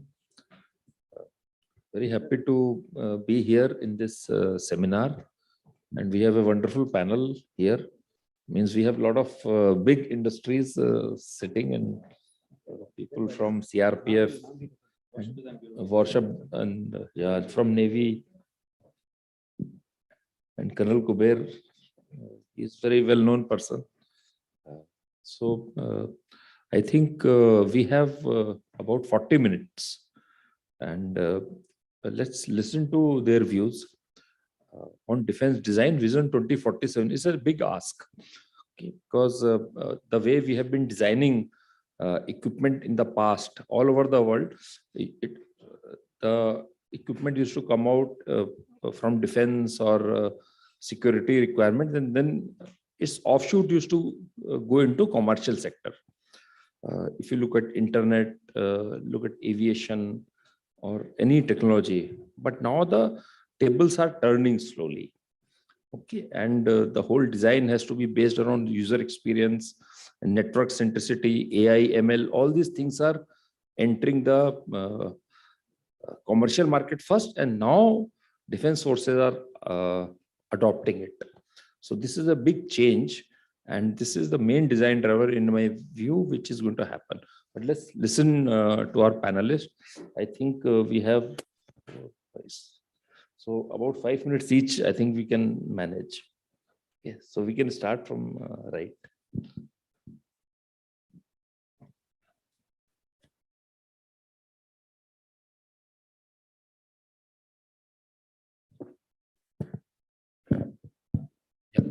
So I'm the one who's supposed to be asking the questions. So what I'll do is, sir, with your permission, the Air Marshal. So you see, one of the things that I've always observed is, if I take the 1960s of the United States, the United States captured the world R&D by more than 65%. And this dropped to about 30%, 35% sometime in the 1990s. And today it's far less, it's about 20, 25%. One of the reasons for that is the private industry took over the complete R&D. So today, in the United States, the private industry invests more in R&D than the government. So may I ask the chair, sir, what is your view? How do you want the government to articulate this? How do we get this to be? I'll tell you, just to give you a lead, I can tell you how it happens in the United States. So they've got this, the federally funded labs, the federally funded FFRDCs, they call them, and the UARCs. UARCs are the ones which work with the universities, and the FFRDCs are for. So what happens is, if an industry comes with a project, the government still regulates that. And whatever the industry puts money into it, there is a 20% clear tax break that they get. So I just wanted your views. How do we want to take this forward for our country? Okay, it has to start from top. That's the first thing. That's why we asked. This national security policy or vision document is under preparation. We are trying to put a chapter on defense design there. Let's see if we are able to, if we are successful. That is one thing. It should be there. Now this defense design has been the domain of DRDO, and major changes, policy changes have happened over the last 3 to 4 years, where DRDO has been mandated to go for a design cum production partner. It is mandated now by the rule. They have to do that, because earlier they used to do everything in-house. So there is a slight ingress of private sector in designing, conceptualizing an equipment or use case. Now, like Colonel Kuber says that a private sector has to also get into R&D. So towards that, small beginning have been made. It is a baby step approach. So we have some policies like IDEX or TDF or Make2, where private sectors can come with a solution, ready-made solution with certain use cases. They are evaluated and some assured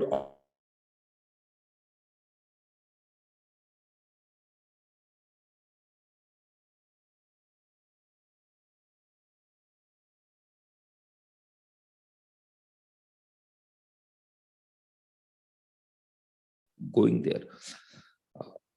So I think we will take some time, and this 2047 target is well set, which we should be able to achieve, and we should become a developed country by that, and we should have full transparent design, not only for defense or security and for other consumable things also.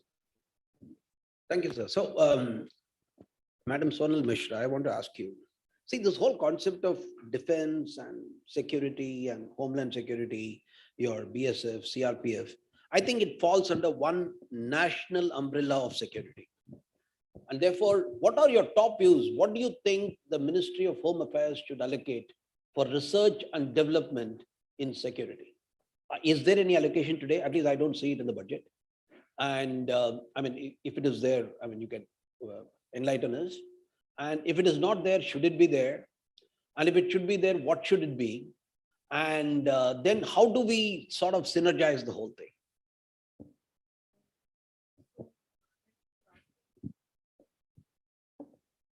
Thank you for asking this very pertinent question, because I had been thinking the topic of the seminar is defense designs.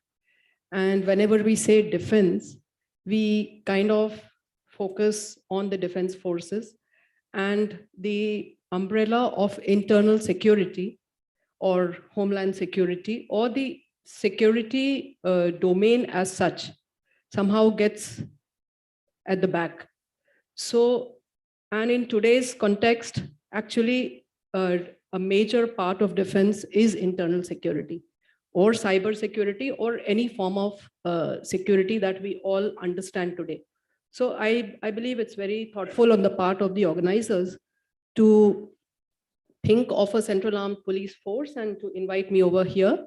Although I feel the odd person out here because everybody else is from the defense, but at least a good start.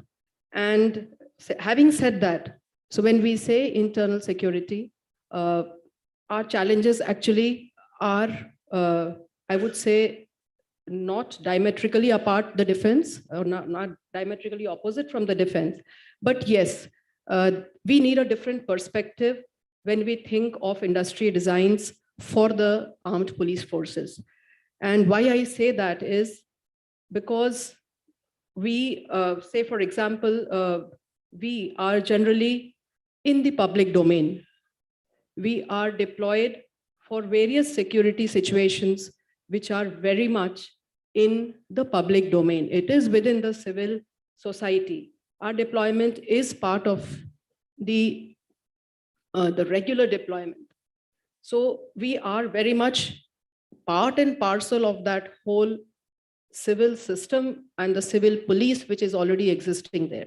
So when we say that, you know, our armaments or our armored vehicles or say our turnout, attire, weapons, everything has to gel with that scenario. It can't be a very offensive, it can't be a very, you know, as it may be for defense, maybe it has to be a little softer tone for us because we are there with the people. Having said that, we still have to be operationally effective and we still have to perform. So if you think of the role of CRPF, specifically, I would say internal security, law and order. Any kind of law and order challenges, we are the first to be called. And what do you expect when it's a law and order? It can be women, it can be children, it can be just in between the crowd. So elections, everywhere where there are elections, the armed police forces are deployed in heavy numbers. It's again with the people, like kind of a facilitator, and still ready to act when it is required. So that's why I say that our requirements may be a little more, you know, different, and the industry is quite well equipped with all the modern technology we have to give that look, to give that tenor and tone to all that armed police personnel needs on ground.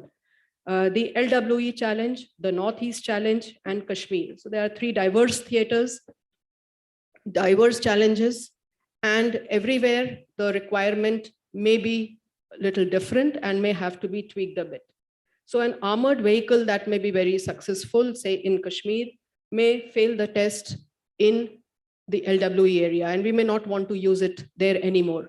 We may be a little more interested in actual detection of IEDs in advance, how you can detect and prevent an IED rather than taking a vehicle and taking the risk of taking the risk further.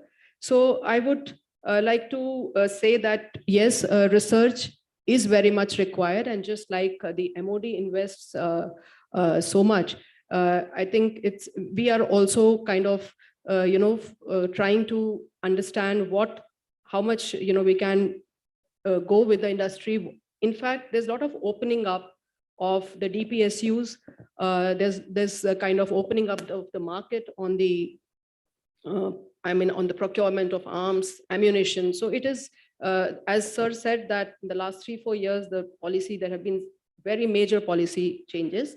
And I think that sets the tone for the way forward. And definitely we are going to see much more industry. A very pertinent point that you yourself mentioned during your the speech session I heard from you.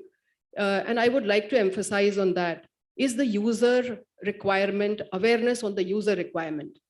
And many times when I have interacted with the scientists or maybe the technocrats who are developing the products, I think there has to be some common meeting ground on what we need and what they are thinking is the right product.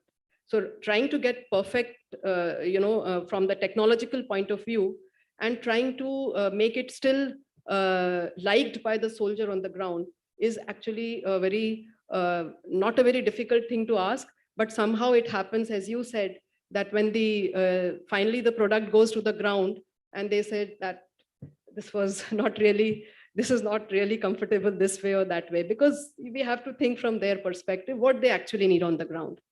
And just one last point I would, if the time permits, I would like to mention is that our requirements, as I said, can be very diverse because of the kind of deployments we have and the mandate we have. Secondly, there is also some kind of, a thought to be given to women-centric designs. When I say this, I also think of the very few % of women who are presently in the armed forces, less than 5% to be precise. But the future is definitely going to be much more. And to the industry, I would give you a very simple example of, even like the riot control gear of Lathi or the full body protector, or sometimes the shoes. Even they don't fit in, or even they are kind of not finely usable or too difficult for the women to use. So this is another different dimension which I am trying to bring. Being the kind of sole representative here, I thought I must bring this point out, or the thought out, that think of what design features can be tweaked to make it not only for women, I would say, to make it useful and much more comfortable for any demographic profile. I think that can go a long way in making that person on ground really like the product, be it shoe or be it anything that he uses. So I think there's a lot of scope for further research, further development on mobility, on accommodations. For us, like a mobile force like this, we have several challenges on temporary accommodations, what solutions we can have on that. And I think the stage is open for the industry to collaborate with us. Thank you. Thank you, ma'am. That's so nice of you. In fact, when you said I'm the odd person out, I must tell you it's all about Nari Shakti. 1:7. So, you're standing tall even when you're sitting here. So, but then the point which you said is intriguing to me. So are you saying that there has to be a different design parameters for the CRPF and different design for the armed forces, and therefore the design agencies have to sort of understand this peculiarity? I think you're going somewhere there, and I'll request Dr. Nasir Jamal to take this into consideration. We have to come out with a very clear recommendation from the chambers to say that how do we integrate the entire national security? She talked about cyber security. She talked about, so I think security is all encompassing, and we need to get that even to protect our forces which are deployed in front. I think all this behind is required. So what I'm going to do now is I'm going to ask my friend who's sitting at the other extreme of this side.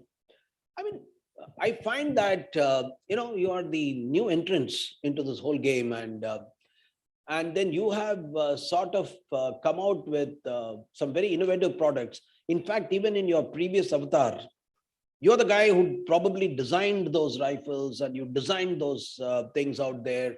And I mean, you got, I just want to understand from you as a private industry, number one, what is your attitude of R&D? What is your attitude of design? And what is the investment you're making into it? And what do you think you want to do more? Kuber, you see, it's R&D is the most important thing to go forward, and you'll realize that most of the products in the world, even if you take US or you take anywhere in the world, the defense technology has actually caught up into the consumer technology which is coming. But what happens most of the times, and if you go globally, that the partner is chosen upfront. The investment happens from both sides. It happens from the government, it happens from the private sector, and both come out with a product which then is used by the user. In India, the procurement policies have been quite different. It is that you compete.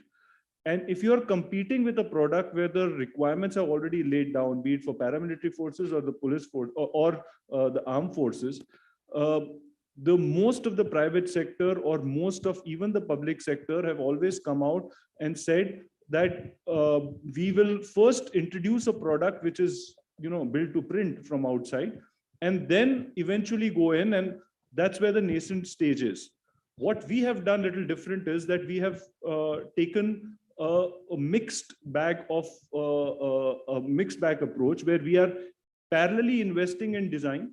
So be it with DRDO, we are DCPP partners for most of the missile systems which are coming in, which is around 5 or 6 missiles where we're working with DRDO. That's one side. The second side is depending on our product which is evolved. So say, for example, like you mentioned, small arms, we are evolved. We work with our partners and we have come out with a product which is first of its kind, not just in India, but globally, where we have brought in artificial intelligence in weapon systems. And we demonstrated, our users have seen it and they've loved it. We may be the first who may adopt that because it's a joint development between us and our partners, where we came as product supply, build to print, and then we went into design and development. Similarly, what we are doing today is that we have our own design center where we have taken best-in-class people from public sector, from private sector, and we are building a artillery gun which we are designing ourselves. So it's a mixed. We also have to, as a private sector, we have to be prudent, where we understand that there will be some product lines where we will bring in build to print. We will supply as the first in case, build capability, build manufacturing capability, build it, and then evolve into design and development, simultaneously put in. But there'll be some places where we will put in design and development charges or cost upfront and bring in best in class. So as we evolve, it will be a mixed bag. The reason is very obvious that we are a private sector. We have to be a shareholder value is important, but being a large organization, we have a mandate that, design is the key. So that's why Adani Group, we are investing majorly into design. That, ladies and gentlemen, was Ashok Kumar Vadhavan. I mean, I know him from his previous avatar, where he single-handedly probably put up a very wonderful rifle factory down there.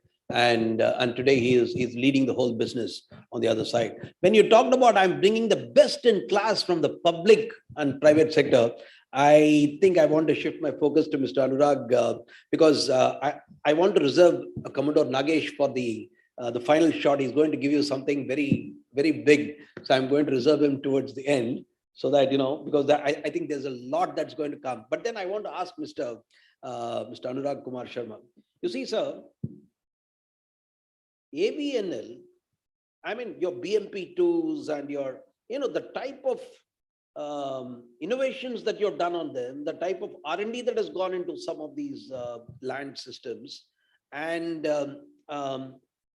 are you satisfied with what you're doing? Can you first highlight what all you've done so that people should know? After all, I know that between Medak and HVF and all that, you've done some excellent work. So firstly, highlight that and then say, are we satisfied with that? And is the user sort of satisfied? And what do you think as a leading public sector in this field, what do you think should be your role for R&D and design? Thank you very much. First of all, let me accept the fact that the product range, what AVNL has, it is licensed production. And once it is licensed production, we operate under certain boundary conditions, like limited series production as per the contract, and that too only for the Indian Armed Forces. Then second, we have a export limitation because of the IP issues. And third, when you transfer the technology, know-how is known. Know-how is completely missing from the canvas. So coming to your question now, when we operate under these boundary conditions, it's very difficult to excel in the same field. So what we have done, there is a paradigm shift in approach of AVNL, and we started in collaboration with, of course, industry, developing various platforms, be it FRCV, FICV, wheeled armor fighting vehicle, recce support, light tank. But as a designer, my pain lies somewhere else. If you look at the RFP was cropping up in the market, and it has been shared with industry, they are asking the technology which are already foreign in nature, and we don't see any visibility that when it will be homegrown technologies. For example, in case of mobility, the requirement is automatic transmission. We have no option either to go to aeration or rank. Then the requirement is there for STANAC level 4 and 5. Order of the day is that STANAC level 4, 5 requirement is there. We don't have solution. Even for STANAC level 5, we don't have even a testing facility in the country. And when it comes to no platform can be designed without sighting system. And for the designing sighting system, you need IR detector.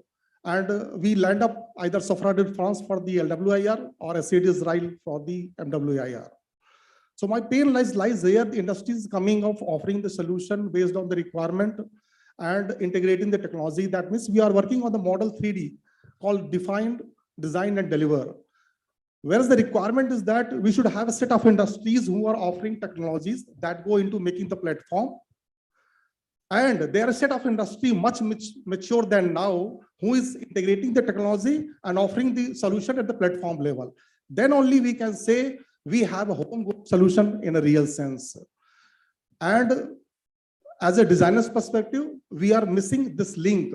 We need to have basically more focused seminars on the technology. Integrating technology is not that challenging task rather than creating technology indigenously. So this is the link where we are missing. And as far as the you brought out what we have done in case of BMPs or tanks as far as modernization is concerned, recently we have upgraded the BMP with sighting system, and now it is no longer a blind BMP. And subsequent upgrades are coming up in the near future, where we will be upgrading the firepower also by incorporating 5th generation ATGM, again 5th generation ATGM. We have technology up to 3rd generation Mark 1 and Mark 2. And when the demand is there for the 5th generation, we have no option but to go to either Spike from Israel or MBDA France. So this is the challenge. I think we should focus more on technology rather than integrating those technology upfront. And the defense industries have already, I think they have created a fertile land, and the idea of 2047 of a Viksit Bharat, I think that can be cultivated on this fertile land. And I am sure that the kind of paradigm shift in the approach of the government, and that will happen, and we'll make it happen, that we will be a Viksit Bharat in 2047. Thank you. Thank you, sir. Thank you for that. And in fact, I want to give a very parallel example here. I mean, the Air Marshal would know. If you have seen HAL Koraput, we are making the RD-33 engines there. And the number of innovations that have gone into the RD-33 engine, including the single crystal blades and including, it is just amazing. The Russians are probably amazed to see as to what is happening there. So not to downplay what Mr. Anurag said, and I can also tell you, even within MEDAC and HVF, a lot of innovations are taking place. Now, one point which you said that I'm restricted because of this licensed technologies, I think that is something the government should address, and I think we should get away from this license Raj, as the Prime Minister many times says. So, well, ladies and gentlemen, there is a person out here, General Channan, along with his mentor. Fortunately, he's also here. General Subrata Saha is here. Between them, in fact, it was conceived by General Saha, and then, this entire concept of Army Design Bureau had come up, and General Channan was the first guy over there, and, the type of interactions that he did with the industry. And I will keep it for the time being there and talk about General Saha, because I think people need to know this, because I've been a witness to that. He marched along with his complete Navratnas, or whatever they want to call them, all those brigadiers and everybody. He marched to every corner of the country. There was one seminar in Guwahati, one seminar in Bangalore, one seminar in Jammu, one seminar. Army has stepped out, talking to the industry, talking to the people, and that changed everything. So, General Channan, I want to ask you with this background, two things. Since the time the Army Design Bureau has come up, and you must be even watching even today, has the attitude of design increased in this country? Has the industry increased their ability to design better things? Are they started investing more? And is there a way we can capture this data? Like, for example, if you want to tell Bharat Forge, how much do you invest in R&D? Do you want to talk about that? Okay, thank you very much. And thank you for the introduction as well.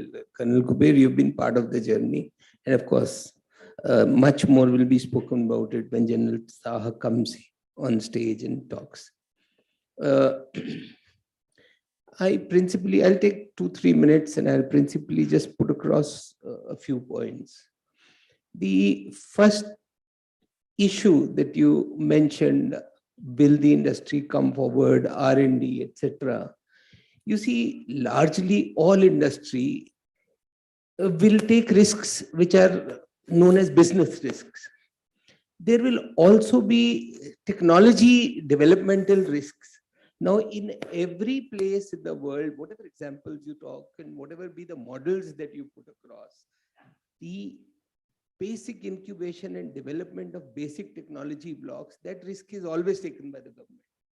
Only when the technology reaches a certain level of maturization, where the industry sees some kind of commercial viability of that technology, that is when it steps in and takes all the risks of trying to develop, integrate, bundle these technologies together and build platforms which are usable to the user. Not to mention that the second part of the journey is also an investment. And let me tell you, that is an investment which the industry is willing to take. And wherever you find that the industry is, the private industry is, kind of holding short or something, that is where the public sector actually comes in and they're told to kind of move ahead.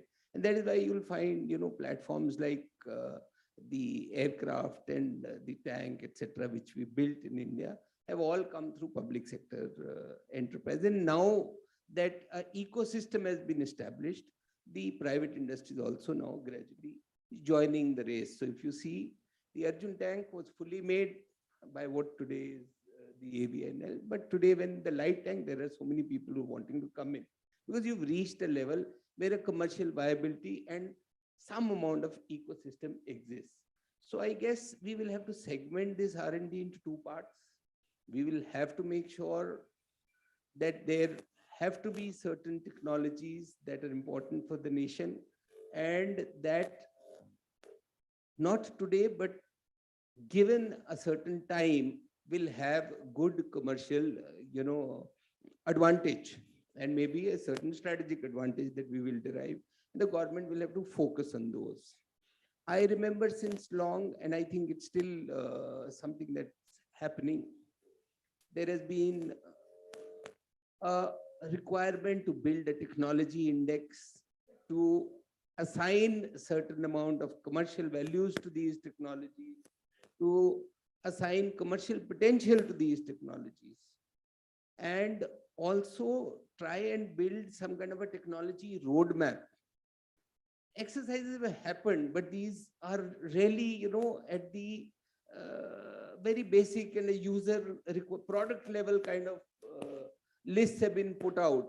But really speaking, the underlying technologies is a game we still have to kind of put a lot of effort in. Maybe, these committees that have been now put across to redefine the technology landscape in the country, maybe these are the forums where these issues will be discussed and taken forward. Two very short points that I wanted to build. Basically, it's a comment on the previous speakers, and one is about SQRs. I heard Mr. Anurag also speak on this. Somewhere, we have gotten the acquisition people, in trying to make sure that acquisitions happen, have somewhere, got this huge idea that our SQRs were probably impractical. And therefore, the whole exercise of SQRs is that we call for people with existing products, map those products and build SQRs. Now, what actually happens in this is, when we call for people and we map their existing products and start, building our requirements on that, the first major problem is we actually land up building requirements which exist today for products that will probably be inducted 5 years hence. And secondly, because we can't have a single vendor, so we don't have one requirement, we try and bundle or expand these requirements that 4 or 5 players are in the fray. When this happens, obviously the oldest technology will be the cheapest.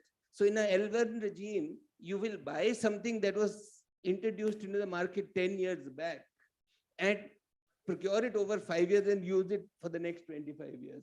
So I guess our requirements, as we start moving up the technology, our requirements need to be slightly ambitious. They need to be forward-looking. The second point is, And this is, something that I would urge Madam here to also look at. The MHA largely looks at products. Even the MOD was looking at products. This realization is only in the last 5, 7, 10 years. I personally feel that there is a lot of value that can be unlocked if there are, intrinsic mechanisms by which there's a broad level of engagement. If we build requirements ab initio into platforms or technologies that we are mushrooming, then these small issues, like was mentioned, the tank which is good in J&K is not good in etc., then we would build modularities. We would build, these kind of plug and play systems into platforms, which will actually give a much larger, base, bring down inventory costs for everybody. And I think we need this collaboration to happen, and we need this to happen at every level, starting from the very bottom. So I think I have tried to answer your question. I don't know how far I've succeeded. Thank you. That's excellent. Modular design is what you're talking about, so that adaptability increases. Well, ladies and gentlemen, hold your breath for Commodore Nagesh. But I went to a small company long back, and there were about 20 of these youngsters who were sitting there. And there was a young girl, maybe in her 20s, and they were designing this EOIR systems. And when I was seeing I said, what are you doing? They said, no, sir, we are all doing this EOIR systems, he's so-and-so, so-and-so. So they picked up people, and they come out with some excellent products. They do a lot of research on, this bulletproof jackets and helmets and things like that. So he's sitting next to me, Vaibhav. So I want to ask you, Vaibhav, you I would say when I saw you first, 2005, if I can call you a small company at that time, that's the first time probably we met each other.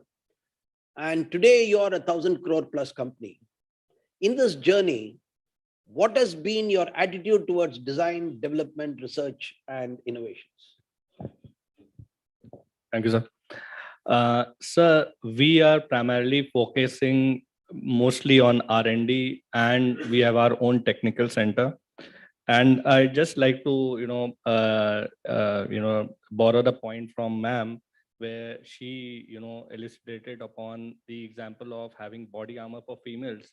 So, we have already done that.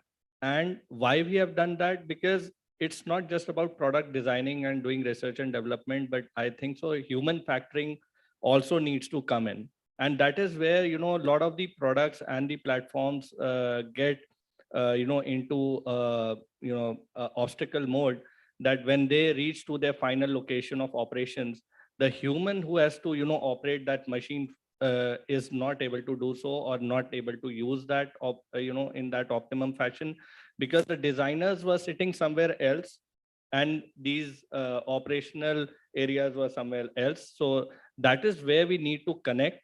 And that is the thing which we have been voicing from time and again, that, major end user interaction should happen, and the designers from each, DPSUs and private should be allowed to, visit those locations. And Army has done a fantastic job by doing forward area tours. We just completed one in the eastern sector. We would request ma'am also to initiate such, exercises if it is possible, that you can go officially to your locations wherever they are in the remote areas. I visited myself, in few areas in North and in Chhattisgarh. So there we found that those problems were very different to what we were actually thinking, and the human factoring element has, an important role to play. Second, I'd like to borrow a point which I heard from Mrs. Shu, who was here as Undersecretary of Department of Defense from United States.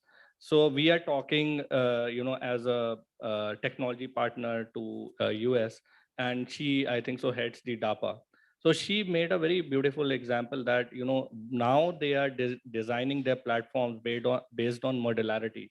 So they will not give one entire platform to one company. Rather, they will break it down into, making a complex problem more simpler. So making it, breaking it down to modular subcomponent or sub-assembly levels, and then choose the best. And then again, integrate those best under one roof of the DARPA and invite one of the big ones, maybe the Lockheeds and the Boeings, to, give it a shape. So what happens there is, like what General Channan also pointed out, we need to have that modular concept of choosing the best and not just going by that old mechanism of finding 3 or 4 industry partners, because then innovation is let down. Because if somebody is really innovating, he's doing cutting edge and he's investing a lot of money. And General Saha would vouch for that. He has been traveling all over India to try to find out the leaders in innovation. But if you tell them to ask you ask them, are there other 3 companies available with you to participate in this contract? So they will be laughing. So they'll ask this very basic question: why am I doing this innovation? And moreover, if I have to patent these solutions, then what is the sense of doing any patent if you have to ask for 3 partners? And just to give you a glimpse, MKU has been associated with all the defense forces and paramilitary forces. Last year, we won the first design and development contract for the aviation night vision goggle from HAL. We won a subsequent contract from Air Force as well for their Mi-17 ANVGs. We did their Mi-17 armoring projects, and that was after a lot of spade work. We had to convince Air Force that, look, lightweight armor composite armoring is available in India. We used to take these helicopter old hulls and display it in our Aero Indias to just give them a feel of the concept. Then we have made the first rifle protection helmet this year. We've already launched it. Then there are many other firsts, and I again would like to re-emphasize that human factoring comes into every design and development which we are doing. We call it the Smart Trinity project in MKU, which talks about technology, functionality, and the design itself. So all these elements combined, I think so, has led us to where we are today. And with good guidance and support of the forces, I would like to compliment them that they have always been there to help us to understand the problem. Thank you. That's very nicely put. Forces are always there to help you. I don't know how much help they really do, but you made a very good point on if there is an innovation and if there is a patent. I think this DAP should find a mention that single tender, ab initio single tender should be allowed. Otherwise, why should you even invest? On one side, we talk big. We want innovation. We want, you see any government functionary, they will come and talk. Industry should invest in R&D. Industry should innovate. Contract, nahi, mujhe 4 bande chahiye. 1 innovated and 4 others non-innovators. I mean, this is a contradiction in the government. I think we should address this through a DPP revision for that. And anybody who comes with a patent, with an innovation, with a design, indigenous, I think we should go in for a say. I think that's a very good point. Ladies and gentlemen, I wanted to reserve the most important, because there is this guy who roams around with something like 200 lakh crores in his pocket. And I mean, that number is, although I don't know how many zeros are there in 200 lakh crores, but what he's going to tell you is the strength of design. He's going to talk about soldier scholars. He's going to talk about how the Indian Navy has taken that giant step forward, not today, maybe it's a legacy of the British, but still, they have taken that step forward. They have gone, and today they boast of, that hull and that fight and move and all that, 90%, 80%, 70% like that. I think just the fight category may be around 60, 70, but the rest of them are beyond 90. But then he's going to talk about something most important and very relevant to this subject. Commodore Nagesh, all yours. Thank you, Colonel Kuber. Firstly, I am really privileged to share the dais with distinguished panelists out here, and the August gathering, which is audience to me. I also happen to be the project director of this wonderful aircraft carrier called INS Vikrant, which was commissioned by none other than the Prime Minister of India on 2nd of September. Since the commissioning, it is a delight to inform this August gathering is that the initial operational clearance of the aircraft carrier has already been achieved from within 6 months, that is starting December to July. Our officers in the Air Force will probably have a fair idea as to what initial operational clearance of an aircraft carrier is. And it was really a proud moment when the indigenously designed fighter, that is Tejas, was strapped on the deck of INS Vikrant. And then it subsequently took off also. Since then, more than 80 traps and 80 landings have taken place. And the ship is currently undergoing some refit, and probably after the refit, the final operational clearance will be underway.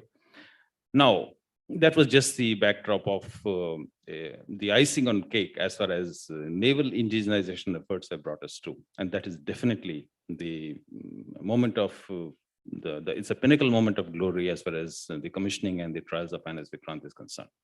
What is the scale of indigenization in Navy as far as warship platform systems are concerned? I must inform that we have got an elaborate structure in place in Navy. And if you see the Defense Acquisition Procedures 2020, which was DPP earlier, there's a dedicated chapter 12 in that, which very clearly lays out what are the modalities of acquisition of the platform and how we are going to go about as far as ship acquisition is concerned. That is the significance of the Naval Acquisition Program, which is making it influence on the DAP and able to make a separate slot for itself. So I think that is definitely a roadmap for all others who, I mean, we are able to influence the policy and influence the processes in place to be able to acquire the platforms and the equipment systems for us. Now, the scale of indigenization is concerned, we have got categories, that is ships which are more than 5,000 tons, that is the heavier weapon intensive warships, the warships which are less than 5,000 tons, less weapon intensive warships. In this category A star and B, there are 66 weapon intensive warships under construction, 68 weapon intensive warships under construction in the country. Ladies and gentlemen, 66 of them are being made within the Indian peninsular India. There are 28 auxiliary warships as well. All of them are being made inside the country. This is the scale of indigenization we are talking about.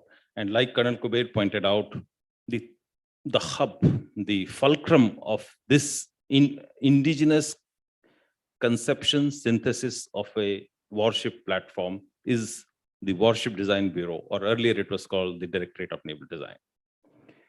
Today, we have got 7 class of warships which are running concurrently as far as design and construction is concerned. And the value of this capital investment is of the order of 1,25,000 crores. And it's not that the future is going to taper off or something like that. All the new generation class of warships, destroyers, and the next generation aircraft carrier, they are all on the design board. And next 10 to 15 years, like what I mentioned, we anticipate that the capital investment is going to be of the order of in excess of 200 lakh crores. This has been the significance of Warship Design Bureau as far as driving the thrust of indigenization, right from the conception and synthesis of a warship platform till the delivery, the trials, the commissioning, and the sustenance that is conceived at the Warship Design Bureau. So I have been party to the discussion as to where is the R&D effort. As far as warships is concerned in the Navy, the R&D is embedded within the Warship Design Bureau. We do the concept design. These, till today, they start, if you ask me, the formation of the Corps of Naval Constructors is started in 1954. And 1964, the first Central Design Office was formed. It has been some journey. About 20-25 years, we were mostly associated with the design of auxiliary vessels and crafts in the Navy. Licensed production of the Nilgiri started in 70s. The Delhi class destroyers with Russian assistance was in the 80s. In the 90s, we really we emerged out of all this. And for the first time, the stealth frigates or the Shivalik class corvettes were designed, and all 3 of them are under operation and doing service. Since then, we have had many state-of-the-art weapon-intensive warships, which have been designed, delivered to the Navy, and all of them are operating at the front lines. And the icing of that was the delivery and commissioning of the first indigenous aircraft carrier, INS Vikrant. 45,000 ton in displacement, 262 meters in length, 62 meters wide, 50 meters from keel to the mast top. 2,500 compartments in this, 32 aviation systems, more than 200 weapon systems to be integrated on this platform, 1,700 personnel on board. This is the scale of Vikrant. 21,500 tons of steel. So without any doubt, the most complex and the most sophisticated and the biggest ship ever designed and constructed in the civilizational history of India. So we are not resting our laurels or resting our oars out here. There is a lot of movement, the way ahead. We have a clear roadmap as far as how we envisage. And very recently, probably we took a leaf from the Army Design Bureau, and we have also been named the Warship Design Bureau because earlier we used to be the Directorate of Naval Design. So we have got a limitation as far as like the central to our capability is the quality of the HR that we get. Ships are to be designed by naval architects, and I'm one of the naval architects. And the cream de la cream of the country which it produces, rooted through the IIT system, comes into the Navy. Today, there are more than 350 naval architects and designers who are directly in uniform inside the Navy. And at any time, 120 of them are directly associated with warship design and construction. There is an environment of meritocracy and superlative performance as far as this core group of niche specialists is concerned. So another aspect of investment is that how to leverage our capability as far as acquisition of state-of-the-art platform is concerned. So as a part of the transformation from Directorate of Naval Design to Warship Design Bureau, we already have got some steps in, that is, we are going to have financial powers very soon. We are going to leverage the capability from the industry by having design partners or offsite design centers. And we're going to involve Tata Consultancy Services, Mahindra Defense, and so many other agencies as far as leveraging our design capabilities is concerned and capability to engage. Because every shipyard today wants to have a kind of a MOU with us or an understanding with us so that we are able to have either design for exports or further collaborate with us as far as complex weapons, complex design and synthesis of warships is concerned. But then we are restricted by the numbers. So we are going to have satellite design centers all around the country with a central office in Delhi or something like that. And that is going to be the future. Now comes as far as indigenous content is concerned, like Colonel Kuber was mentioning, Vikrant has got 76% indigenous content. But then, like what he said, there are three elements to it: the float function, the move function, which is the propulsion systems, and the fight function, which is the weapon and sensor. The float function is 100% indigenized in Navy today. As far as the move function is concerned, it is about 60-40% or 70-30 ratio. That is 70% is already been indigenized, 30% is in progress. As far as weapon and sensor is concerned, it's about 50% indigenized, 30% in progress, and 20% to be at the forefront of the cutting edge of technology, probably we'll have to import that.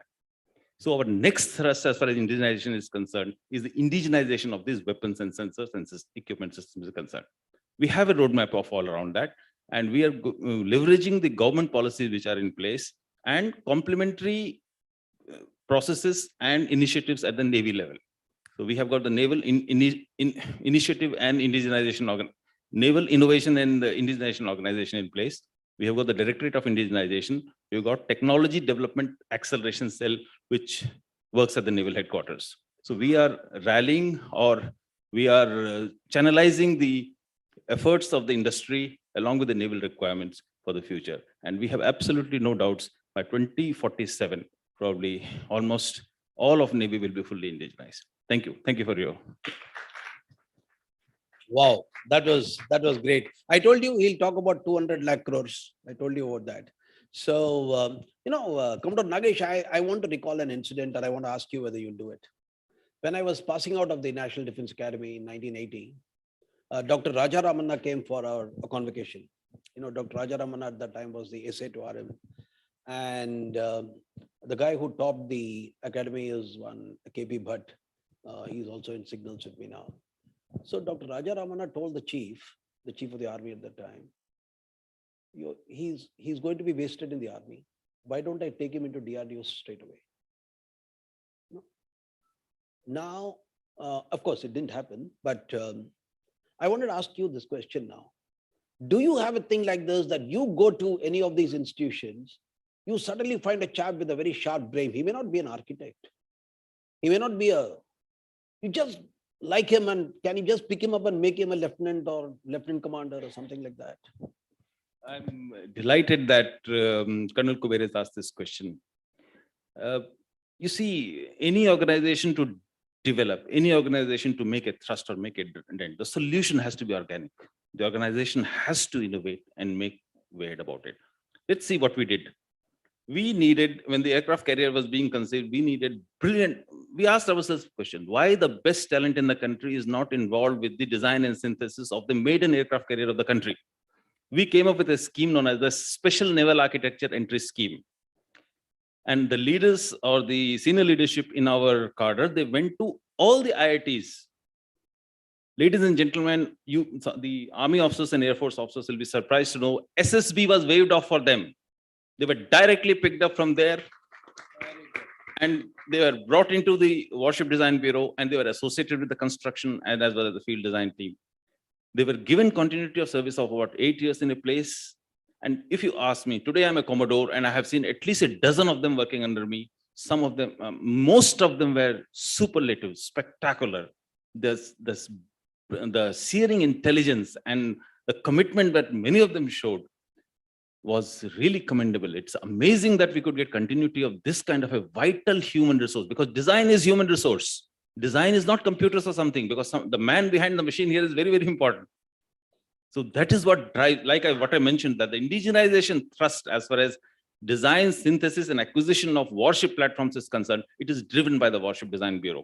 And the credentials of it is well established. And that is what is our roadmap. Thank you. Thank you so much. I'll request the chairman to give the concluding remarks, sir. Thank you. So a lot of new thoughts which have emerged, a lot of new requirements and new ways of doing business. So I think I will be very brief, and I would just like to state that if all this is taken forward, then this vision 2047, I think we will be able to achieve it. General Channan has brought out very important point about this requirement and how to capture that. Mr. Anurag has brought out his experience in AVNL, and similarly Ashok has also brought out his experience and how they have grown. Very wonderful story we have heard from Nagesh. And I think a lot of us, all of us actually have to think about this and how to integrate the lessons which is brought out. Some very, very fundamental issues he has captured. Now, I think, is there time for question answer? Yes, sir. So now people are raising hands, so we have to give them also chance. Yeah. Okay. The lady first.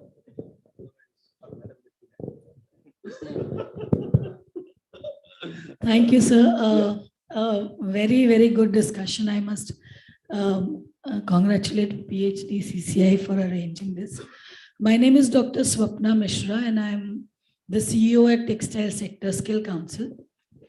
In line with the discussion which is going on, my question is, what about creating specialized courses in IITs and other engineering colleges, where the students get to interact with the defense forces and also the industries which are developing the products? Since I'm in textiles, I would talk about things like, helmets, bulletproof jackets, and, other protective textiles. And they also do a short project or something where they get to interact, understand the requirements, and maybe design something or learn to create a pool which probably, Nageshji would be able to use in future. And Vaibhavji will also be able to use in future, keeping in the requirements which Sonalji has already specified that, for females or for other people, for specific requirements. So what about creating those kind of courses? Do we have any strategy, or are we planning anything? And if we do for the textile sector, I would be very keen to help. And also I would be able to connect with people who would be important in creating these kind of courses in other sectors like aerospace, aviation, electronics, and other things. That's my question. Thank you. Can we take 2-3 questions together? And yeah, that's a good question. We'll come back to you there. Thank you. So R&D and product development has a very long gestation period already. Now, we are talking about Vision 2047, that's 24 years down the line. Has the nation defined a strategy that who's going to be our enemy now? Is it going to be West? Are we looking North? Or is there going to be something totally it will change? With the current way the world is evolving and changing, and the way ecosystems are defining, and your groups are being formed, you've got all these things are coming up in different forms. We have to have a strategy that what is the India going to, are we going to be defensive continually? We're not going to look at outside. Or what? Then only can we look at, as the industry can look at what should be the R&D. US also became a superpower because of the Cold War. Had Russia not come up, or US at that time not come up, I don't think Russia would have been in that time. we got a question. I leave that to the chairman to answer a little later. Air Marshal will answer that question. So please remember that to answer, although it has been heard in Manekshaw already. The IPAC conference, is going on with all the chiefs. They've heard your question. I think they're going to answer that there too. It's a geopolitical question. Yes, sir. Yeah, Commander Rangesh, I'm very much impressed the way you are making a very positive and encouraging remarks of indigenization. But till recently or till today, we don't have our own indigenous semiconductors, microchips, and which is very important component for all the defense, the Air Force or Army or Naval. So do you think we can have our own indigenous semiconductors immediately, or it will take time? The second thing about this productivity linked incentive PLI, until recently it is being used by manufacturing or packaging and all this, not by designing. So it is proposed to have this type of PLI for designing also. Thank you. Good afternoon, Your Excellencies. Regarding semiconductors, the first ATMP unit is already here, and I believe that waving the flag for that industry since 2008, we are very soon going to get ultraviolet lithography as well onshore. My question is to Commander Nagesh. It'll be great if you can enlighten a bit on the aspect of unmanned vessels, surveillance vessel related, and things happening around it. Last question, please. There, that corner. Oh, here. Yeah. Thank you, sir. Thank you, Anurag ji. Talking about the define and design and deliver, right? So I'm running a defense accelerator as well as we are setting up a fund in India. So sometimes it's very difficult to talk to various armed forces and how to basically bring them together and, what is the need of the hour and how we can design and deliver quickly. So there are a lot of IoT labs, idea labs are in US when I was actually working in Google in the US. So why don't we have those things in India where there are cantonment areas where these things can be provided? I know there are certain level of creations are already been done by IIT Kanpur, IIT Roorkee and stuff, which I've been working with as well. But what can be done as an industry academia collaboration with different defense cantonments and exactly the procurement center so that we can get like what IDEX has just recently launched 75 problem statements. So if this can be listed down and published in a public forum, or maybe there can be an IoT labs can connect it and we can take it to the next level. They're all public. They're all public. Last question, sir. Not really. Because we are, I'll tell you, we'll answer that anyway. Yeah. One of the distinguished panelists has mentioned that they waived off SSB requirement for certain good people from IIT. My question is, if the waiving of SSB was a requirement to get the best officers in the defense services, why to continue with SSB? You will get the best infantryman, best artilleryman, and either we are not having faith in the SSB, or SSB is a hindrance to bring the good officers. Thank you. Thank you for the question. But please understand the spirit. I think Navy has done something fantastic. Let us not, go there.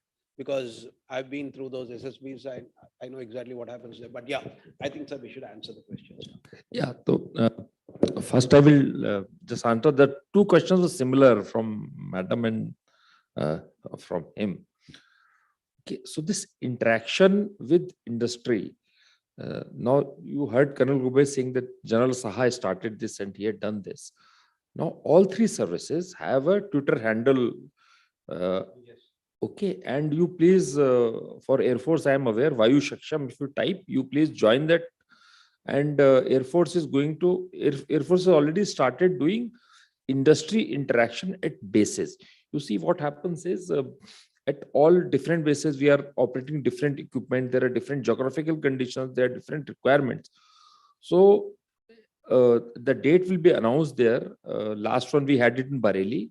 Every quarter, we are going to have one. Next one is in Pune, planned already. Dates, I think, are already published or very shortly will be published.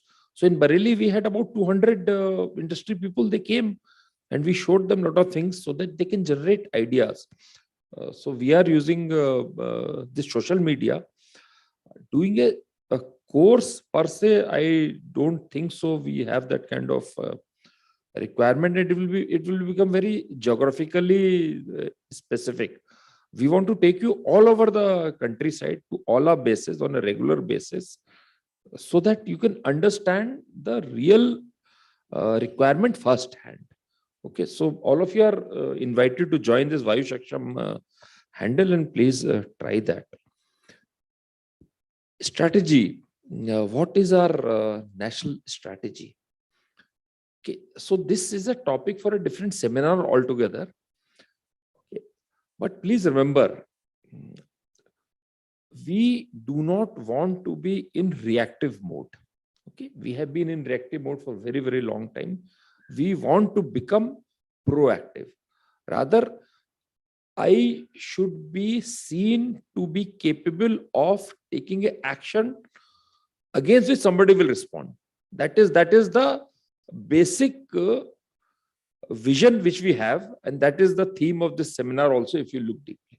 Okay, so rest of the questions these people will answer. Of course. The question is regarding development of the chips or the yeah, that is the second part of it. Like what I mentioned is that there is gradation as far as the quantum of indigenization which have been achieved in the various functions of a warship, the float function, the move function, and your question pertains to weapons and sensors. So we also know that our indigenization as far as the weapon and sensor is concerned is of the order of 50%. 30% is in progress. So our clear focus is underwater systems, the fire control systems, the equipment, as well as the sensors, 3D radars, multifunctional radars. These are some of the areas where we are focused on as far as the indigenous development of this equipment is. Specific per se chips, we are focused on as far as capable weapon systems and sensors are concerned, and we are engaging with the industry in a very, very big way. And just to name, Naval Innovation and Indigenization Organization, it has been christened. You can associate it with that, and they have got a mechanism of identifying the industry partners, getting the approval of necessity for a particular project, and assigning it to the industry, and handhold till the development takes place and induction of that into the naval system. Similarly, there is another organization known as Directorate of Indigenization. There is another organization which is known as the Technology Development and Acceleration Cell, which is under the purview of Directorate of Staff Requirement. I strongly recommend that you can associate with that, and if you got some interesting ideas. And as far as the development of unmanned underwater vehicles is concerned, through the DPSUs, at least there are more than one initiatives. Goa Shipyard is already there, Mazagon Dock is already there, which are working on the unmanned surface vehicles, as well as there are some agencies working on the unmanned underwater vehicles also. Thank you. Okay, just one comment. Now regarding the semiconductor thing, we have the capability of designing the chips. We are not able to fabricate. We did a project with one company here in Delhi, 100 gigapixel camera. The complete camera control chip was designed by them. It was fabricated in Taiwan. The design, full design, basic design was theirs. Similarly, Nidhi madam is here. One project we did with TDF, that company also designed the chip here. That has been successful. Now it is going to fly on aircraft. So chip design available in India. We have seen it, experienced it.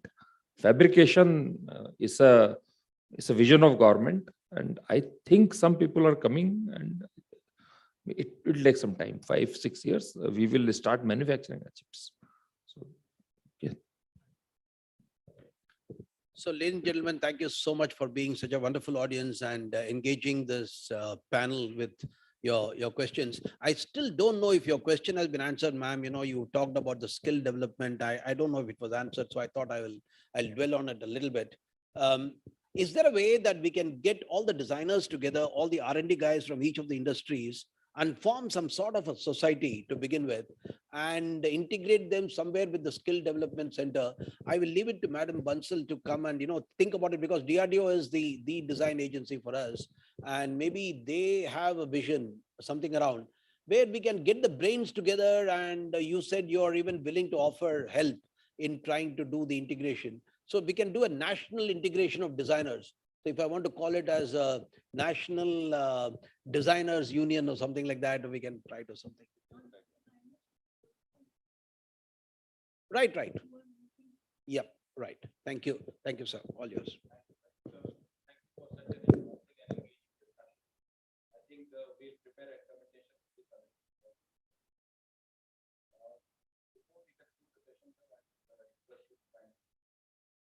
To chair and co-chairs. I would request our co-chair, Shri M.K. Gupta, to kindly come on the dais, please. I would request you to present the memento to Air Marshal Ashutosh Dikshit, Deputy Chief of Air Staff, Indian Air Force. आप भी जाएं sir.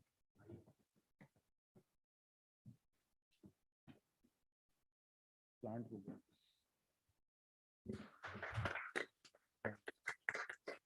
Sir, I would also request you to present the plant to him.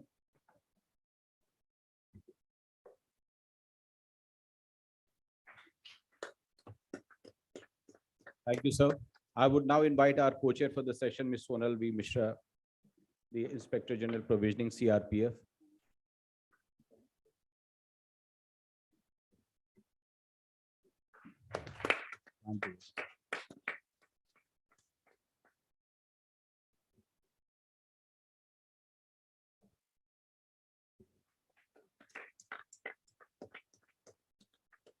Thank you, ma'am. I would now request the chair and Colonel Kuwait to present the plants, special plant to our panelists. Commodore, you can start with, okay. Yeah, Ashok Vadavanji.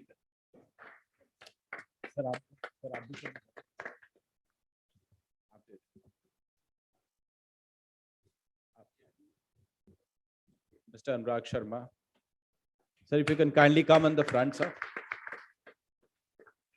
Sir, beach mein aa jaye, if you can come in the front. To Major General Dr. A.K. Chanan, the Principal Advisor, Bharat Forge Limited.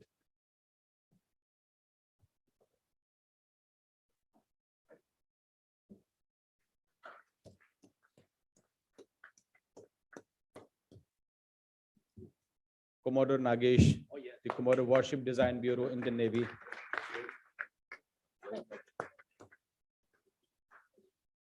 And to Mr. Vaibhav Gupta ji, Director, MKU Limited.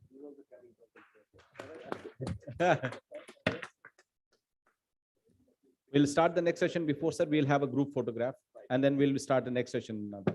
I would request everyone to please come in the front, sir. Ma'am.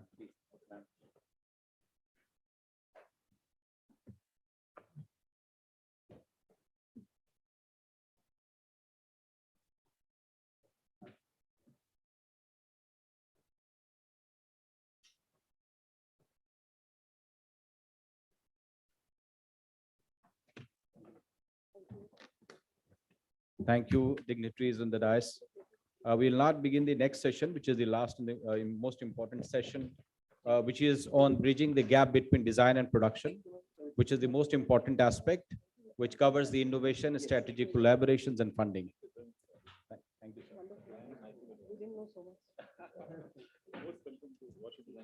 I would request our dignitaries, if you have time, sir, you can kindly be seated for this next session.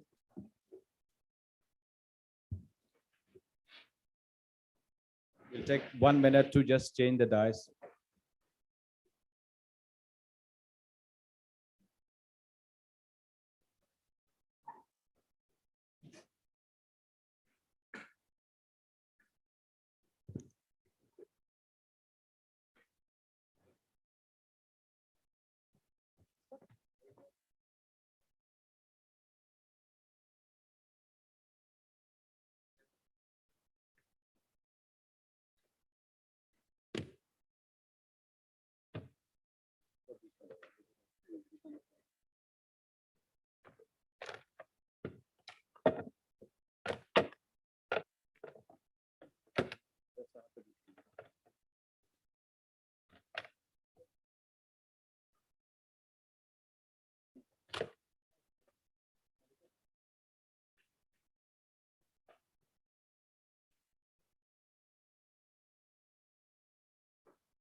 We are beginning the next session. I would request all the delegates and dignitaries to kindly be seated.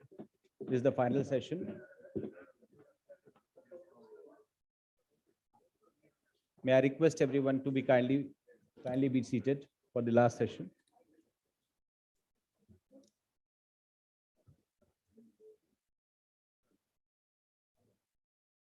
I would now invite the moderator for the session, Lieutenant General Dr. Subrat Saha, PVSM, UYSM, YSM, VSM, former Deputy Chief of Army Staff and member, National Security Advisory Board.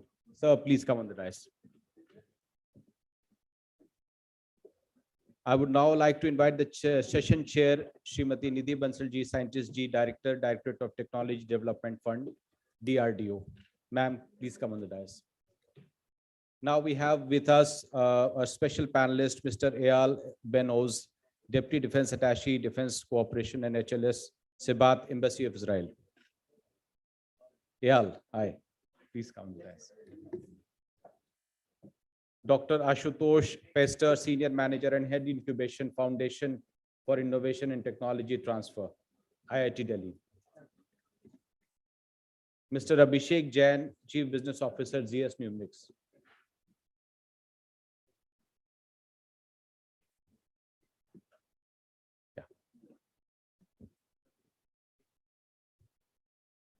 Mr. Vivek Ramanath, Deputy General Manager, Structure and Advanced Analysis, Smart Engineering and Design Solutions, SADS. And also Mr. Ranjan Sridas, the Deputy Program Director, Defense Innovation Organization, Ministry of Defense. Mr. Ranjan Das. Sir, I would like to share one thing. The whole discussion started with a discussion between myself and Vivek on different design. So he was this, he should actually set the context for this. Thank you, sir. I will hand over the panel to you, sir.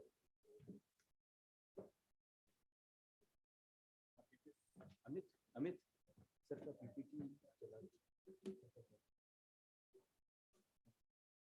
I'd given it to Pulkit.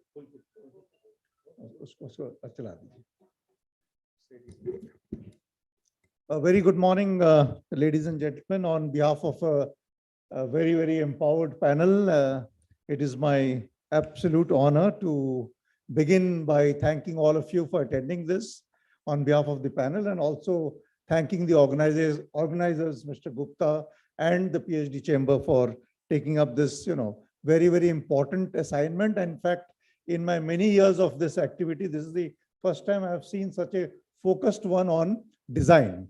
So without, going very far away and wasting your time, let me come straight to set a little context. And like the chair was just telling me that she would much rather, use the time to take question and answers, and I think which is a good idea. So I will just set the context, and then we'll start with a minute of intervention by each one, and then to take your questions. So you've heard in the last two sessions, the government must do this, armed forces must do this, DRDO must do that. So let me begin by telling you what are they doing actually. Nobody has told us what are they doing. So allow me to start with that. And then we'll come to take a call where if indeed there is a gap, which I know there is a gap, or more than that, there is a perception of a gap. And this perception business is very important. You just heard the naval gentleman a little while back. I hope he's here because the joke should be shared in his presence. He said that, in terms of float, we are 100% indigenized. In terms of move, we are 50 plus 30 plus 20. In terms of fight, we are around 40, 60, that kind. So being a good army man, I must tell you, for us, float is the ground. We don't fight on the sea. Or hum Hindustan mein ladte apne border mein. So which is 100% indigenous, no doubt. So army, where are you, Chanan? You can claim you are 100% indigenous. When it comes to move, army mostly moves on its foot, again 100% indigenized. So on two counts, army is 100%. When it comes to fight, there is no doubt that we take most of the weapon systems from the DRDO and various other institutions represented here. So in that case, in that sense, I think army people should go back, not demoralized. You're doing pretty well. Okay, let's go forward quickly. Right. So yeah, I'm just flashing before you the kind of policy initiatives that have come about in the last decades. Besides this interaction, a number of policy initiatives which actually are helping to bridge the gap. Very quickly, Armed Forces 411 defense systems, they have said, we will not import. I mean, this is actually completely unthinkable of what has been done. Look at our DPSUs, 3,738 items. They have said we will not import. Look at the amount of small designing which is happening across the country to find replacements. And if you look at the figure in the bracket, I think it is 2768 or 86. This has already been achieved out of 3,738. So a lot has happened. Okay, then 25% of the defense R&D budget, which of course we'll be hearing more from Nidhi ma'am, is now been put out for the industry, startup and academia. Innovation of Defense Excellence, we have the expert from there. We will wait for him to speak. Technology Development Fund, again, Nidhi ma'am is representing that. 41 MSMEs, 20 startups, 68 projects is already on. So it is huge strides have been made. Make one, make two, suo moto. In session number one, we spoke about if I have designed something, which the armed forces don't want, please make two, suo moto was introduced in 2018. With all humility, I must tell you, this is a proposal which I had moved as DG of SIDM. So then Minister Nirmala Sitharaman, she promptly accepted it to state that if somebody has designed something which armed forces have not asked for, we will take it in as make two, suo moto, introduce it. So the provision is there, please utilize it. And okay, the list goes on and on. We can go and talk about it more in the Q&A. Very quickly then, look at this very steady increase in our defense budget. I think that is enough if you take from this slide. And despite, the COVID, despite whatever challenges that we have faced, the defense budget has maintained a very steady state. And unlike even countries like the US, when suddenly because of Afghanistan, there is a spike, it comes down. In our case, no. We are managing it at a very steady state. Now, very quickly, if you go quickly forward, I want to emphasize this point, because otherwise we are always saying government should do this. Please see what the government is doing. As I said, the Ministry of Defense budget has been increased by 13.18% of the total budget, and the increased exact amount, the figures are given over there. Capital outlay, look at the increase which has taken place. Non-salary revenue I've highlighted separately to tell you, because this is from where all the components, spares, everything are being imported, are being procured. So therefore, a lot of fund allocation is there. DRDO's budget itself has gone up by 9%, and as I said, 25% is now reserved for startups, MSMEs, and so on. IDEX, look at it, 116 crores. The project limit has gone up from 1.5 CR to 10 CR. Defense, what do you call it, testing and infrastructure, 45 crores. These things were unheard of in the past. That is the kind of investment which the government is doing. These are all in facts and figures for you to see. And in terms of defense production, look at the steady step-by-step increase that you can see. We have a representative here from the defense public sector, and they'll be talking more about it. The target is 1,75,000 crores. As we speak, in this financial year, we assume when we get the figures of the last financial year, it is expected to be touching almost 100,000 plus crores. So we are very steadily moving toward the target. So really speaking, even if you look at our principles of self-reliance, and I'm emphasizing this point, in India, we are looking at self-reliance, not autarky. Nobody is imagining that we will do 100% here. Sivat, that's for you to take the lead. We are very much going out collaborating with countries where we need collaboration. Even if you look at our IDDM, it is only asking for 50% indigenous content. So that is the approach that India has followed, that it is impossible to try and do everything ourselves. Needless to highlight the other 4 points. And number 3, I must tell you, if you see our engagements that the Prime Minister had done when he went to the US, the ISET program, the way it is coming, it is all along intended to get upstream collaboration so that we start joining from the design development stage. So there we are. And of course, to enlarge our domestic industrial base. And look at the achievement that we have got. The 30 kilometers short range SAM. DRDO is sitting here. We are already working on the MR SAM. LR SAM is around the corner. Look at the guns that we've got. The 36 kilometers Dhanush. There are people who are wanting it. Look at one article which has already come out in Times Now today on the Brazilian chief. Yesterday, I had the honor of addressing the Indo-Pacific Army Chiefs Conclave. The Brazilian Army chief has already given an interview to Times Now to say that they are looking at a gun system from India. The ATAGS, I mean, it is one of the most wonderful achievements of the DRDO, which has touched 48.5 kilometers, charge 7. This is unthinkable. This is all designed and developed in our country. The development and production partner was speaking in the previous session, the MBT Arjun. I think it's one of the finest of its kind. It has got challenges because of a certain kind of terrain which we have, but nobody can take away the highly advanced design features of that, and every other country is talking about it.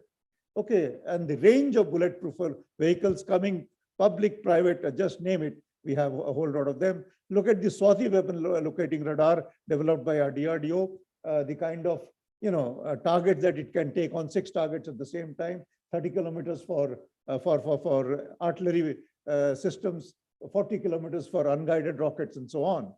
And of course, not to talk about the ALH Dhruv, which is very deeply in service in India and abroad.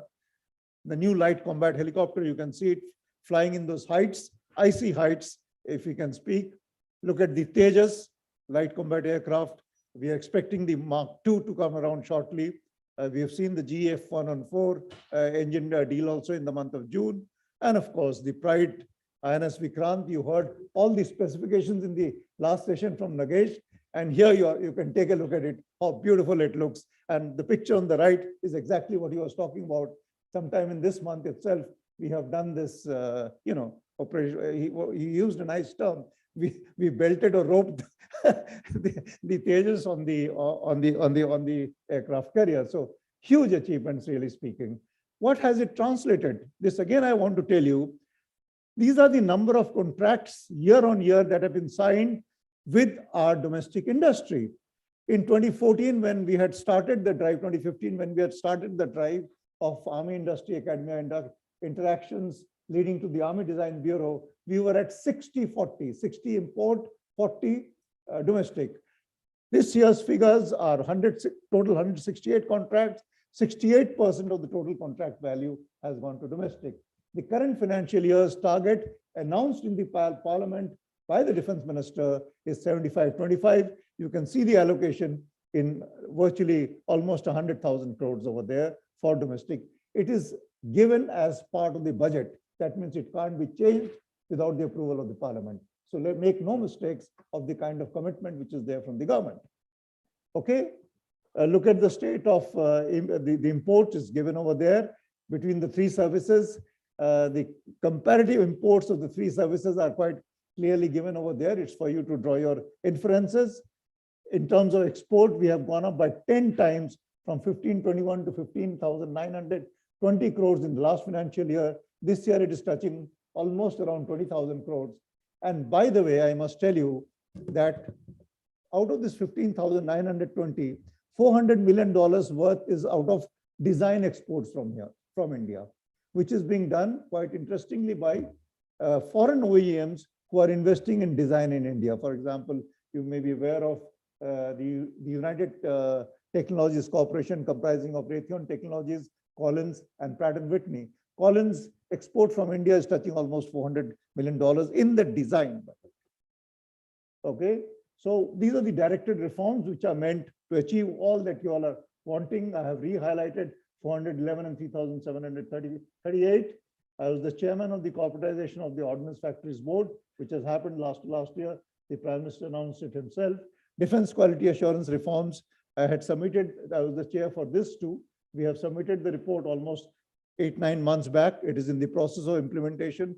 Fundamental thing that is being addressed is to remove the conflict of interest, which is there where the manufacturer or the producer is doing the QA. So that hopefully will get taken care of.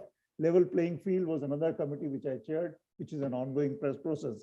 And right now I am a member of the DRDO reforms. We are looking at suggestions from all of you to be able to implement. So there we are.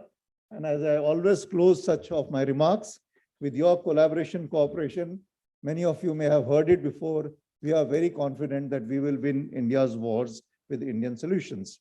With that, I would now request the chair, ma'am, if you can give an intervention for a minute or so, and before we hand over to others one by one, in the sequence in which your names appeared in the program given to us by Nasir, and then we'll open the floor for questions. Thank you very much.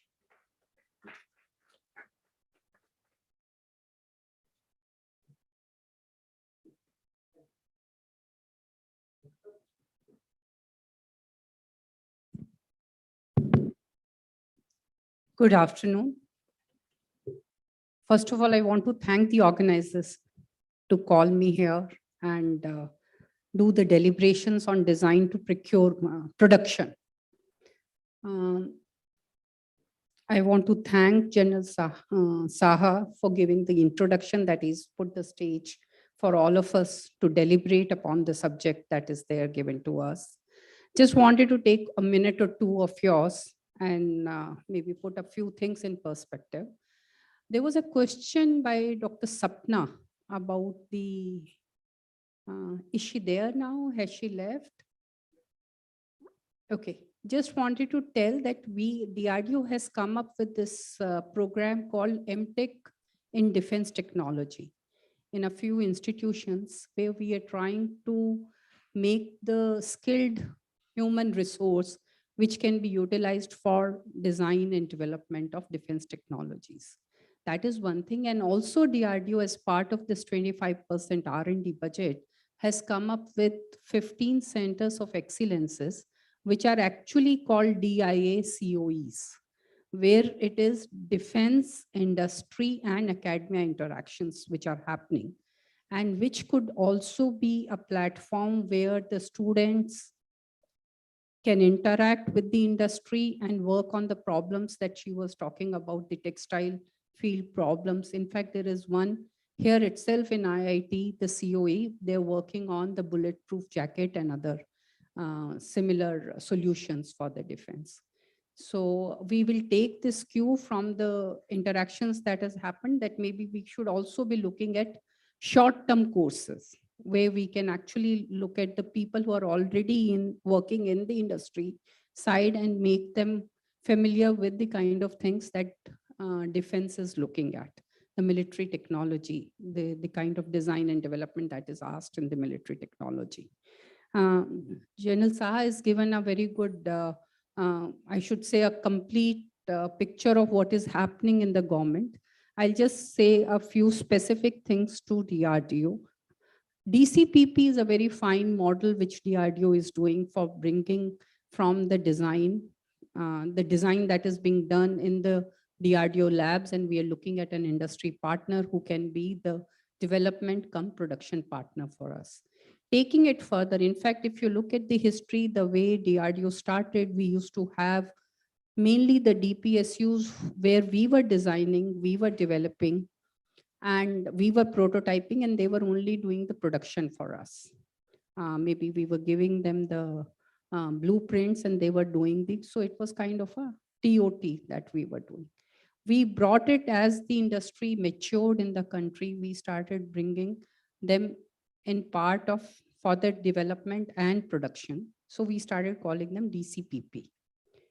Taking it further through the schemes like TDF, we are looking at where we could look at the TRLs 3 and above, where we could give them BTS kind of problems, where we would give them the specification, they will do the design, they will do the development, and if it is an MSME or a startup and they were looking for a larger industry to do the production, that was also okay.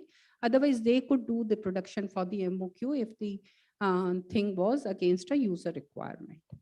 We want to take it ahead and we want to say that it will be built to requirement. The capability gaps that our forces are facing maybe today, we want to take it further there and maybe, have a, so there is a committee, one committee sir is a part of, there is another committee where dialogue is happening as to what kind of mechanism should be there, where there could be more flexibility, more autonomy given. And where there is like now TDF has been given this 50 crore funding for each project, where they are trying to say that the projects may not be limited with the funding. There won't be any fund limit. And if it is required, the funds could be anything that the committees, the apex committees could approve of. So those kinds of dialogues are happening within the government sector. And I'm sure that the day is not very far where we will have that kind of a, the empowerment given to the mechanisms which are looking at such things. We are also looking at bilateral projects.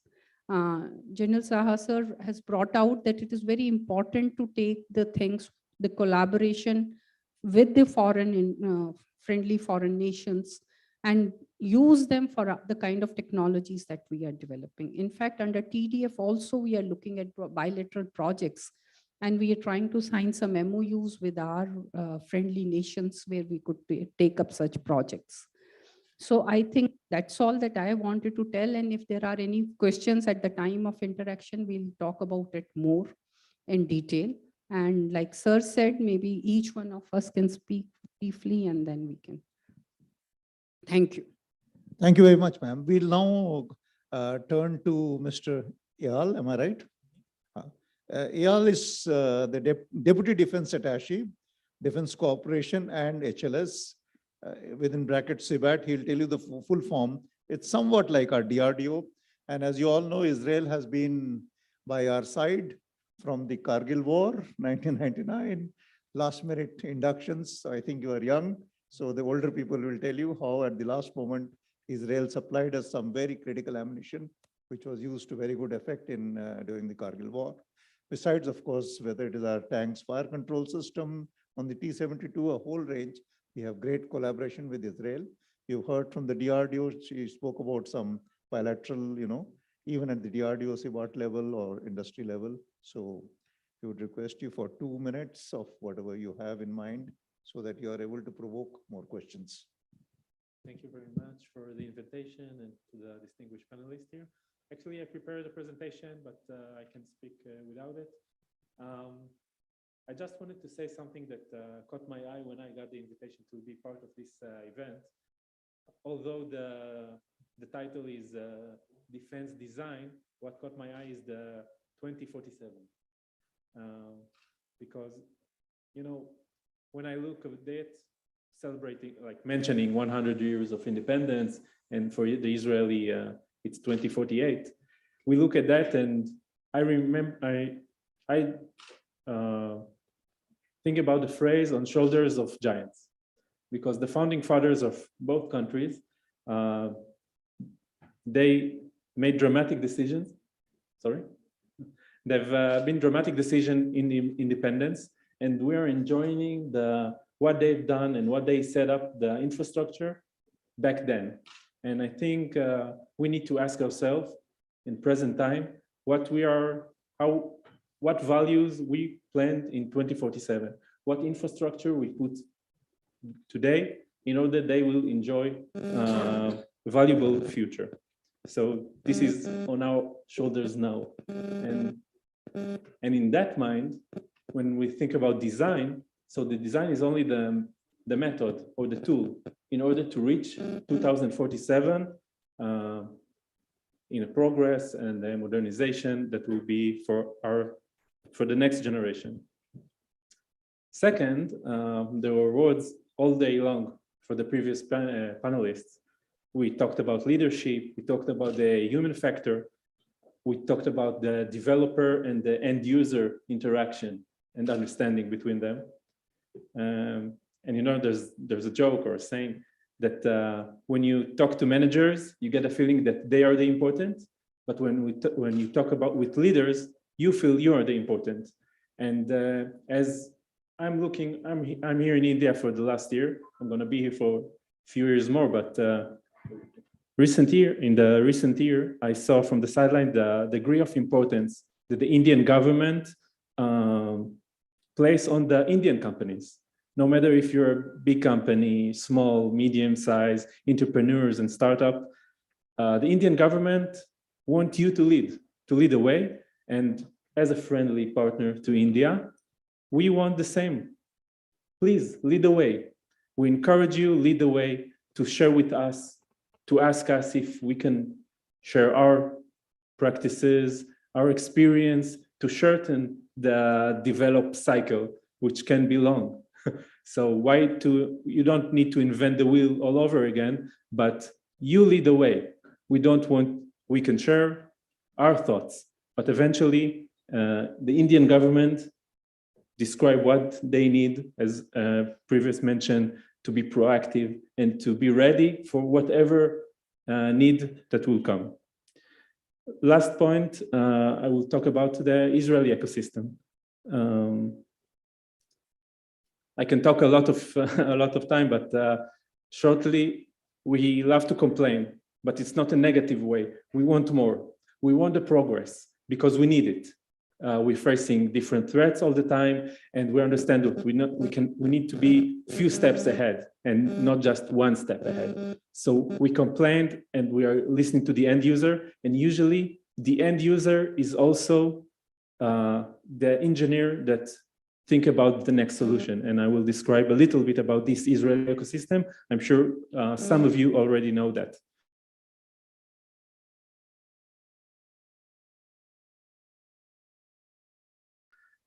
Created a symbiotic relations between the military and the civilian spheres in Israel.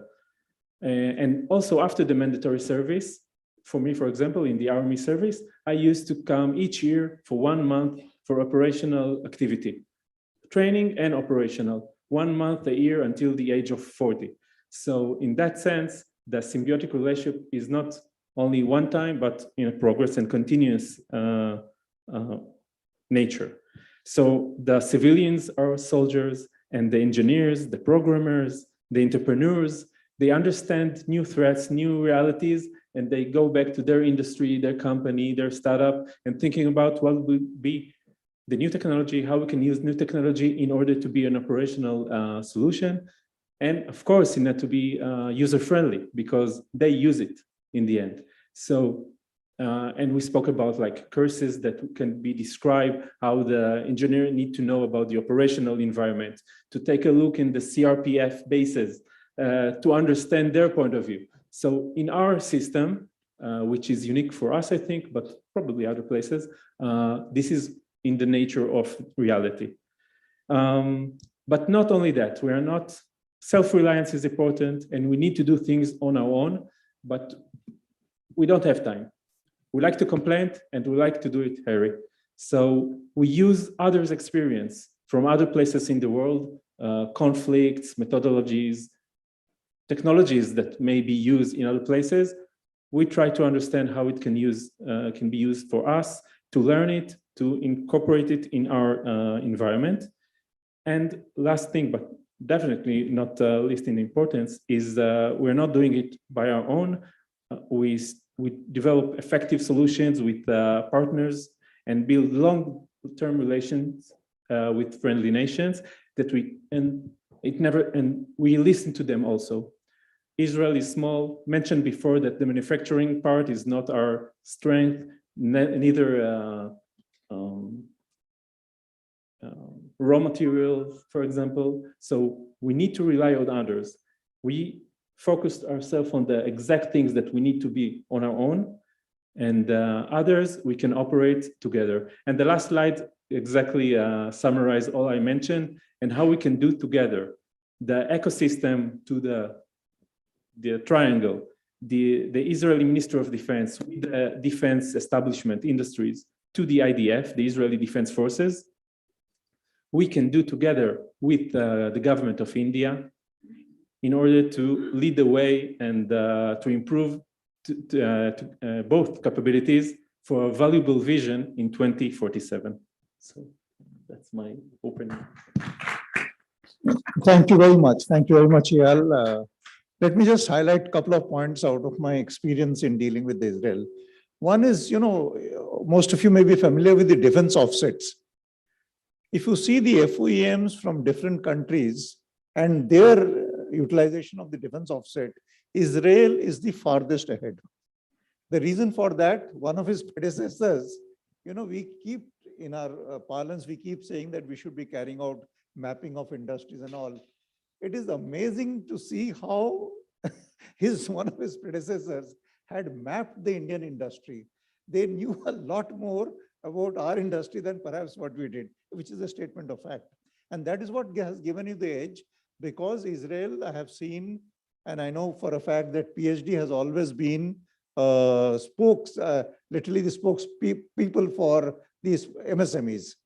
And Israelis have taken on maximum MSMEs, not so large industries, on board in executing the offset. So I think why I bring it out to you, because this is a cue for you. You can engage with him during lunch or whatever later to take advantage of what Israel is doing through offsets as well.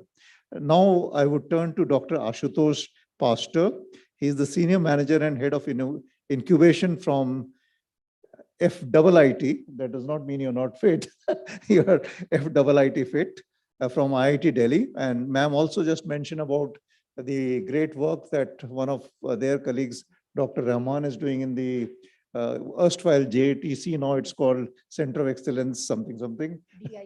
DIA, whatever, pretty complicated. But otherwise, work is quite easy. So over to you for what IIT Delhi is doing for a couple of minutes to help our startups. Very good afternoon to all of you. So again, as Dr. Saha mentioned, I'm not a defense expert per se, but yeah, I represent academia and the startup ecosystem. We're doing multiple initiatives with the forces and with organizations like DIO, IDEX, and DRDO. As ma'am also mentioned, JATC, which is now DIA COE. So I'm located in the same building where this activity is happening, and across the campus again. A lot of such initiatives are there. With IIT Delhi, DRDO, many other defense PSUs have been working traditionally. We also have an initiative with Navy. So there's a program on naval architecture. We also have an MOU with the Air Force, and recently with DRDO and CRPF, there was another MOU signed. So multiple such initiatives are going in the labs of IIT Delhi. particularly from the startup ecosystem perspective. So we are also one of the partner incubators in the IDEX program. And through IDEX, we've been supporting close to 35 projects till now. Many of them are actually going in a very good direction. 3 of them have actually secured orders also as of now. And the programs have also been evolving. So we started IDEX with a 1.5 crore grant. Now with Prime, there's a 10 crore funding that is also available. As ma'am mentioned, TDF has now opened it up to 50 crores. And again, that's also not the limit, as she mentioned. So multiple such initiatives are happening. And again, we just need to do more of what we are doing and maybe interact a lot more often. One thing that most of the IDEX startups and other defense startups that come up to us, and they want probably a little more interaction with the end user. So while that is happening as part of the programs that we are doing, but I think that's something where we can capitalize a lot more on the use case and where these interactions can actually help. So while with faculty members, we are having some interactions with startups, and we try to collectively organize. So we also organized a defense demo day where all the defense technologies that were being developed by the IDEX startups and some at IIT Delhi, bringing in all the stakeholders. Army Design Bureau is having a good presence at campus. So we have an Indian Army cell on campus. Through them, we have identified certain technologies that the startups were working, not particularly for defense, but now defense is also having a use case for them, and they are now being discussed. So again, this open channel of communication is very important in terms of identifying certain technologies that are being developed, not for defense, but can have applications in defense. Likewise, a lot of defense technologies are also having certain applications in the civilian life, and eventually they do percolate to that and have applications. So there also, I mean, a little more interaction will help people understand. And I think there the startups can also play a role where such defense technologies can actually be even like put to other use cases more sooner. One of the discussions after Intersects program also was in terms of having long-term strategic research programs, I think. So while the focus in IDEX is towards indigenization, it's a short-term program. So a long-term initiative is probably required where, I mean, research on futuristic technologies, not just banking on indigenization, but also working on futuristic technologies could be done along with industry, academia, and defense forces. So, I mean, these discussions also need to happen more frequently. So just a point that we're doing all of that. We just need to do it more often and create a difference there. Thank you. Thank you very much, Dr. Ashutosh. Very nicely, succinctly you've covered. One point which I would leave for Dr. Nasir to include in your thing, you know, like today between, let us say, DRDO and IIT Delhi, they have, as you said, this Center of Excellence, DIA. You know, whatever they are coming up with, now that has to get linked to the procurement system. Unfortunately, that is not yet as seamless as it must be, because we can see the trials and tribulations, tribulations otherwise, which they have to go through having developed the product. I think that has to be made seamless. The armed forces or the procurement, MOD procurement agency must pick it up, and thereafter, I mean, it should be like as smooth as the relay that got us that all the laurels in the recent World Games. This has to be much more smooth. And I think that could appear as one of your recommendations. If I could turn now to Mr. Abhishek Jain. Yes, please, as you're comfortable, from the Chief Business Officer from Zeus Numerics.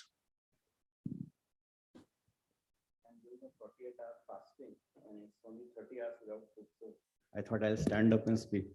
That would give me more energy. Thank you very much, sir, for the opportunity. And from the agenda, what I see is that there are 3 things that are important. One is design, one is the gap, and one is the bridge. So I think let us take all these 3. And I have a little bit experience because I was the first defense startup in the country. I also worked a few crores worth of academic projects where IITs and IITs could get the CARS projects.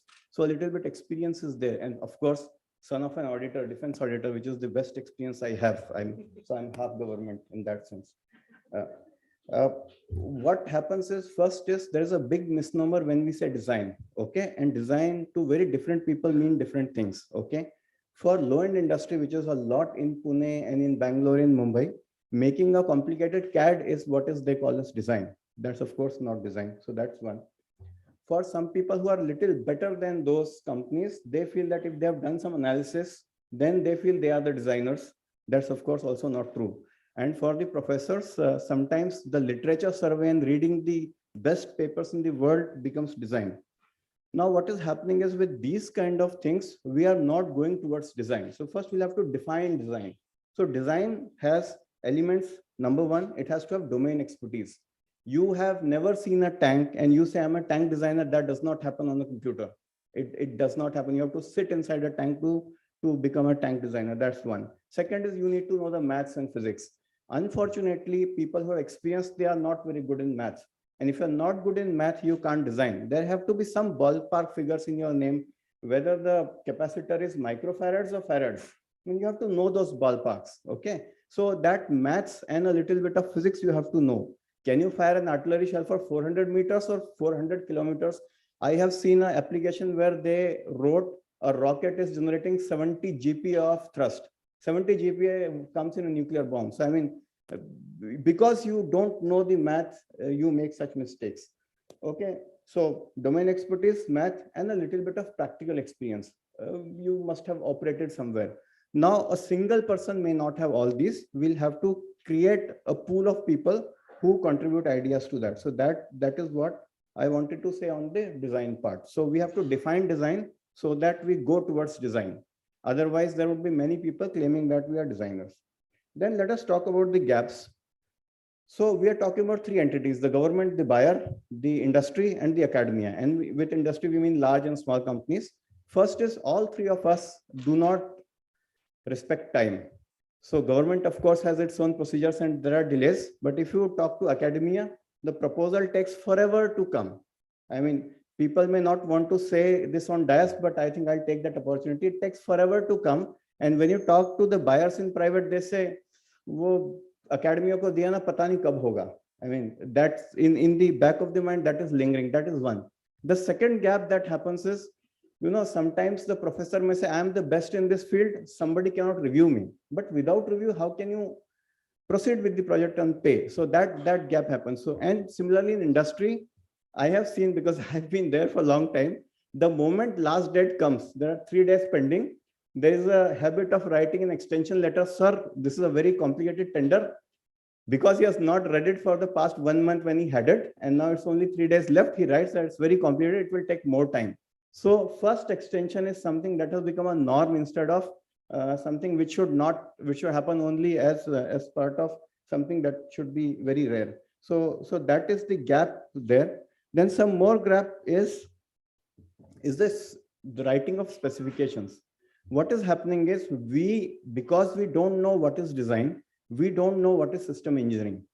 So everybody in his own area feels that is the most important science that makes this product. And that is why we don't do a system engineering. And that is why the specifications are one guy saying, I want only 3 kgs of panel. And the other guy saying, I want to get hit by something and maybe withstand that. So, I mean, that gap is coming, and I'll give what is the bridge. So this is the problem in the buyer side. On the industry side, the problem is that most of the finance and marketing people have become the bosses. Like I am from marketing. And what happens is, if you ask me, will you go to moon? I will give you a purchase order. I will say comply. And that is making a big problem. Okay. This problem of comply, blind comply sometimes is a big problem in industry. And that is because we are always thinking about where would the money come from? When would the money come? What are the payment terms? Do we discuss the technical terms as big as we discuss the payment terms? That is something that we need to think of. And in the academy, apart from time, there is no sense of urgency in that sense, because there is other things like teaching. There are question papers have to be done in time, etc. So what happens is it takes a backseat, and of course, the product thinking is not there because you being in institute, you cannot travel too much to see the systems or go to forward areas. So these are the gaps. Now, in terms of the bridge, for system level thinking, it's a simple bridge that can happen. There are now many softwares, hardwares, and codes and literally many technical stuff where within 5-10 lakh rupees, you can do a system level code and you can say that if this is changed, the system changes like that. If I want to have more capability of sustaining an injury or penetration of a bullet or say FSFPDS, I will increase the weight by so much. Now, once that happens, what will happen is that subjectivity will go and the objectivity will come in. Nobody questions math and physics. People can question the intentions, but not math and physics. So my recommendation number one is that if any project is worth more than 10 crores or the procurement is going to be more than 10 CR, then 1% of that money should be spent on system level thinking. There are many IITs and NITs and even small companies who know how to write these system level codes or design documents, and their help should be taken before we even write the specs or take up the project. So that's number one. Second is so I was sitting very near to Eyal, and when I went to Israel, Israel works like an orchestra. It's a very beautiful country. Everybody helps each other, and that is why Israel is so successful in making products. Our case, we are very good flautists, we are very good violinists, but when we work together, it's very out of sync. We are not an orchestra, and without an orchestra, I don't think we'll become better. So I think the government will have to force it upon us to do work together. Like in TDF, a big industry has to take a small industry as a partner. Compulsory. When you make it compulsory, willy-nilly they have to do that, and then the orchestra formation will begin. And once this orchestra, at least a small one, forms, people will understand how this orchestra benefits, and then it will automatically get formed. It's just a bad habit that needs to be changed. So that is then. Second is, in some of the design projects which are very complicated, I think we should have flexible specs. We don't know where we will succeed. Maybe we started doing cow, but we ended up with a buffalo, but that buffalo also is useful. So we have flexible specs and we should condone failures. That should be required. We also need to have a list of COTS items, because there are many oases of very good engineering talent where they have this technology, but the other guy does not know that I can take this help. Maybe, so for example, in TDF website and in IDEX website, you have list of companies who do what. But instead of searching, can we have a nicely searchable database? I want to search who makes ammunition, and suddenly I have 4 names. I think if we can do that, it will help us. And the final one, which I would like to congratulate at least IDEX, in INDUSX, 2 problem statements have come, which is joint Indo and US. I think that is good. I thought Eyal would beat US, but he has not. So that I have a grudge against him. But what will happen is, for you, I wish to say, you are an expensive country, but an innovative country. We are currently more economical than you. If we join hands together, we can be both inexpensive and innovative. And what will happen with that is that we can probably capture the entire world market. So together we are 1/3 of the world. Let's do that. So we'll have to do joint projects. Thank you very much. Thank you, Abhishek, for some very nice recommendations and put across rather humorously. So my compliments to you for that, and more will follow up later. We are running out of time. I would now request Shri Ranjan Sri Das, Deputy Program Director of Defense Innovation Organization, MOD. Thank you, sir. Before broaching on the topic of what IDEX is doing in the strategic collaborations and what funding ecosystem it's trying to create, I would like to touch upon innovation as a natural process of nature's evolution, and how the government is tackling it at various levels through its various schemes. I would like to talk about a little bit about Atal Innovation Mission's work, where it's trying to tackle it at 3 levels. As you know, innovation is a multidisciplinary activity, and in terms of neurobiochemical chemistry of brain, it requires synergy between different parts of the brain, and prefrontal cortex, your temporal lobe, all needs to work in tandem. That makes you a person innovative, and it needs to be inculcated from the very childhood. As we know, we call it startup genome. It needs to be in your DNA for you to become innovative. So some of the steps that the government is taking is that it's trying to create an innovative mindset in children, through creating these Atal Tinkering Labs or Fab Labs in various schools. It has reached almost 90% of all the districts of India, where they give kids tinkering kits on electromechanical 3D printers, and they try to make the kids innovative from the very beginning so that they are ready for the innovation journey, which brings to the next part of incubation, where the government has a network of 100+ incubators through NITI Aayog's incubator system. Through their 100+ incubation centers, which are focused on various sectors. They collaborate with various ministries, from ISRO to Ministry of Housing Affairs, from fertilizers to chemicals, to curate various challenge statements and encourage entrepreneurs to solve these problems.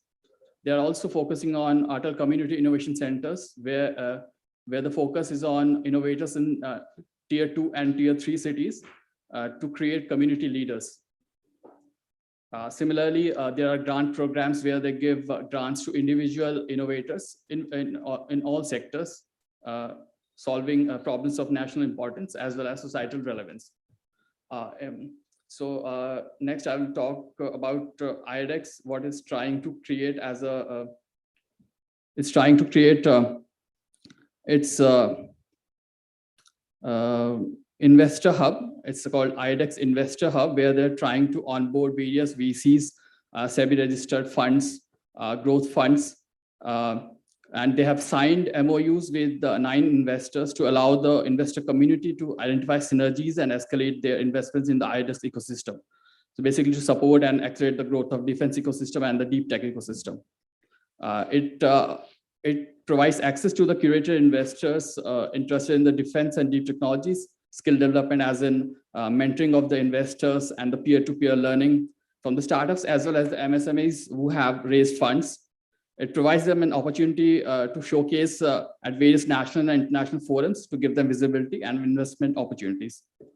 In terms of strategic collaborations, as we have already know about IndusX, we are also trying to collaborate with Sweden, Germany, Israel, and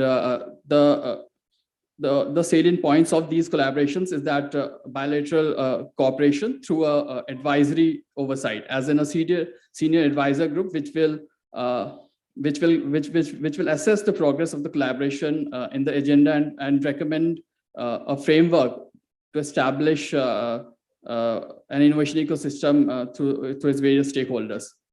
It also focuses on industry and academia-led initiatives. The core focus of it is mentor-protege partnerships, academic programs for the defense startups, and academic and startup programming partnership with various universities and accelerators.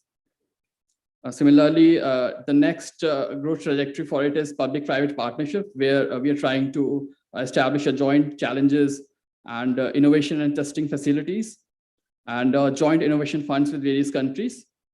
Also easing regulations for cross-border development and standardizing the certifications for the technology and startups. Thank you. Thank you very much, Mr. Ranjan Sridas.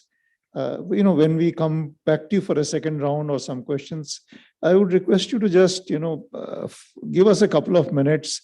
If you recollect, Abhishek also made a very interesting point of orchestra. You must have heard you are talking about innovation bilaterals with multiple countries. We heard this from Nidhi ma'am, DRDO. We heard from Commodore Nagesh a little while back, Navy. Similarly, Army has got its own, Air Force has got its own. I mean, what are you putting in place? Because I would imagine you are the most central, meeting the 3 services and the MOD, so to speak, and of course, DRDO. How are we getting this innovation piece, of all of us, of all these multiple agencies? How are you doing some synchronization? How are you bringing, ensuring that there is, no overlap and so on? So you can do it when we come to the Q&A time. Okay, now we would turn to Mr. Vivek Ramnath for listening to him on his experience via the smart engineering and design solutions. And as Nasir brought out, he's the one who initiated this whole, program for today. So over to you, Vivek. Good afternoon. First of all, let me thank the organizers PhD CCI, and Dr. Nasir Jamal for inviting me to share stage with the stalwarts in the industry as well as to present to this august audience. Okay, I think, we had a meeting a couple of months back, I think 3 months back, where this initiated, and Dr. Jamal was instrumental in getting this through. So I'll now quickly get into the topic. In the last session, Commodore Nagesh, I think, fascinated the audience with his, technical requirements, what he mentioned, and all the numbers. So with such a large warship design bureau in the country, what has the private industry to offer? So I am from a private industry, which is designing 8, which are under construction, 8 anti-submarine warfare corvettes in Cochin Shipyard, among other many projects. So then why there is a private industry role in this environment? That is one. And what more they have to put, when we have such a large organization. The topic what I want to discuss is, for the private industry here, as he mentioned about the float, move and fight. The float itself, there are areas where, for example, export, where the Warship Design Bureau may not be of help. So export is one topic which we did not discuss much. I think General Saha talked about some numbers here. So I think that is one area where the private industry can play a big role. And another area is for the move and fight, where the propulsion or the machinery, the equipment, and the fight system, which is the weapons and sensors. Now we talk about a big list of positive indigenization, which was earlier called the negative import list. And we are asking the Indian industry, the large conglomerates as well as the MSMEs, to indigenize these areas. We have to assess whether all of them are really capable. We are actually seeing from our side, we are seeing OEMs finding it difficult to meet some of the environmental criteria. Some OEMs have very large precision manufacturing capabilities in other areas, for example, in the land, the industry, etc. But they don't have the capability to, or the numbers, for example, the scale of economy is not there to make it marinized, to put it on ships, and then to militarize, to meet all the shock standards, all the noise standards, etc. So that is where the private industry can play a big role. Because we are seeing even today with some of our projects in various shipyards, we are seeing long delays in, for example, meeting shock standards. So that is one area where probably the private industry has to play. The design consultants have to support them, help them to, when we say this big list of positive indigenization, we also have to take reviews on where we stand on such lists. Are we really making the progress as we demand? And the second thing is the export. So the export is one area where I think the private industry, where the Naval Bureau may not be able to help, but export is one area where I think we have to really focus, because that is where we bring in foreign exchange, and we cannot only be a spending defense industry, we have to also bring in revenue. So from our part, I think we have brought in a few orders, and which are waiting approvals from the Directorate of Defense Production. But that is, I think, one additional the indigenization, and then also supporting our friendly countries in meeting their requirements. I have one suggestion there in the export thing is, I've noted during the various defense expos and conferences, when we go, we generally go as individual industry. I know Zeus for some time, and various other, MKU and various other Indian companies going alone. The same word, orchestra, may be the right word here. We are not going probably as a complete product or as a complete focused project. For example, when there was a requirement in, for example, one of the Middle East countries to get a corvette, we have a big capability here in India to design, develop a corvette, including all its equipment, all its, fight and move segments. We have a lot of industry which can support this together. We have designers who can integrate all these things. Finally, a ship is a system of systems. It's finally integrated with a lot of this thing. So we have to present ourselves as one industry. We should be able to give an entire platform with made in India, designed in India, developed in India products. So that is one area I think I'll put as a food for thought. And one last point regarding the importance of design, which is the whole point of the discussion. What I see here, for example, in the DAPs is all the payments, for example, to the shipyards are linked to production. The moment a shipyard gets a contract, they will immediately want the designer say, give me the steel list for procurement. I would want to produce my first block in a few months, because it's all linked to the payment, because they also have to get the money. I think that is where I think we need to have payments linked to design maturity as well, where a certain payment has to be paid when the design has reached a certain level of maturity. When, for example, visiting one of the shipyards in Italy, the Fincantieri, one of the largest shipyards, there was a 4-year Corvette program going on, and at the end of the 3rd year, there's nothing built. So the question to the yard was, where is the Corvette? Where is the design? And the answer is that everything is, we are maturing the design, and the building process will be the last, which was a great lesson learned for us. And I think that is something which as a country we need to focus on. So the design is very important. We need to have a real design maturity is very important. So that is one thing. So payments linked to design also needs to be made if there should be focus on design. And the last point is again, which I think is part of the system. It may not be able to, we may not be able to address it immediately, is the lowest bidder wins situation, where in many cases, we are not able to differentiate between people who really invest and make designs and people who are not doing so. So a good program would be like the DARPA program in the US, where the government or the agency takes in multiple players, develops it to a functional design level, and then they can select the best. So there's a funding. The design cost is a very, very small percentage of the product. So you can actually design, for example, make 3 functional designs and then select from that, and which gives the government a big shot in the arm in terms of 3 different designs to select from and get the best product out of it. I think I'll stop there. General Saha. Thank you, Vivek. I think one point, Nasir, which we can take as a recommendation, you see, why aren't our Make One programs taking off? And I think at the root cause of that not taking off is this, because when it is being examined, it is being examined like a procurement case. We have to make a clear distinction between design and development and procurement.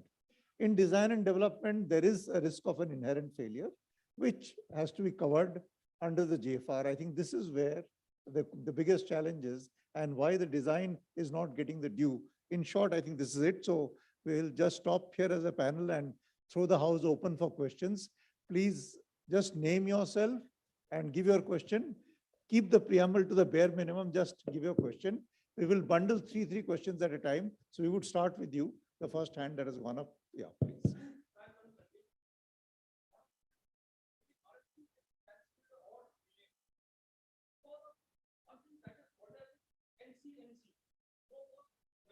Unless you have a cost commitment from the government or the procurer, you will never face an audit, and therefore these things will be.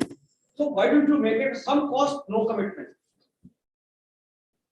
Yeah, next question, please. Yeah, so I'm Varun Verma. See, the thing is, there are 3 parts, into it. Rather, 2 wonderful things, over there. The research and innovation are sitting in front of us. The third part is the, product procurement. So when we talk about product procurement, defense is always looking after products, purchasing of those products. But, most of the times there are so many components in the products. When we talk about Make in India in a particular product, many of the components are getting imported. We are not looking after any kind of innovation or research onto those products so far. We are giving a complete product development to some of the organizations, which are, further, purchasing components from some other countries and all. That is the first point. Second thing is, since Madam is here and, Mr. Anjani is here, somebody in the last panels has mentioned, some of the components like some detection on the ground for, some of the IDs. Right, that is some development that can be done in India. But again, since we are buying, products, we are buying, some of the vehicles, or designing those vehicles, and the components has been purchased from the outside, that development is not happening over here in India. We can certainly do that. Again, Abhishek, has mentioned most of the things. If you can just ask the question, please. So again, this thing, what is DRDO and DIO, where they can help us in, as an industry. We might be good in, some different industry for some particular, component, might not be in defense sector. So is there something that DRDO or DIO can do to help us, be part of the defense research organization or the defense sector to make available of those components? Okay, third question. Yes, please. Yes, please. Hello. This side, sir. This side. I'm KK Roy Chaudhary. I'm consultant in energy and environment systems design. Since morning, I have not been hearing on the defense designs considerations for addressing first-sighted net zero requirements, and currently to move forward Prime Minister's clarion call on lifestyle for environment. So these are the things I have not heard of, because your exports, if I consider the export side, which India has to rather start excelling gradually, in which India has to start excelling gradually. So the European Union is implementing CBAM from October this year. So how you are thinking in those lines too, if you could highlight. Thank you.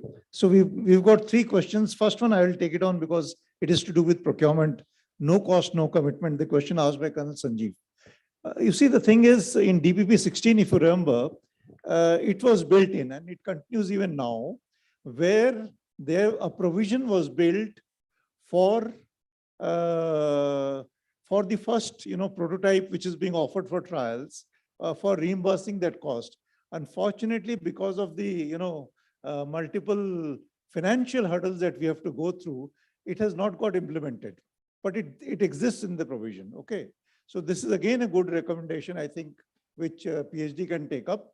Just take it out from the concerned procurement. It is there in black and white. If you need, I can help you, because that answers your question. It allows for payment. And then this was, I remember, because having been part of the committee that drafted 16 when Mr. Parikar was the chair, and it was introduced for the first time. Provision exists, but I agree with you, it is not being implemented. It's a good suggestion which can go in your recommendations. As far as your question, what I think he wants to know, how can DRDO and IDEX, etc., help industry to? I'll answer that question for you. Please go through the website of PDF and IDEX. Both of the framework are along the component level design and development. You have a good maturity of your product ready, please go to IDEX.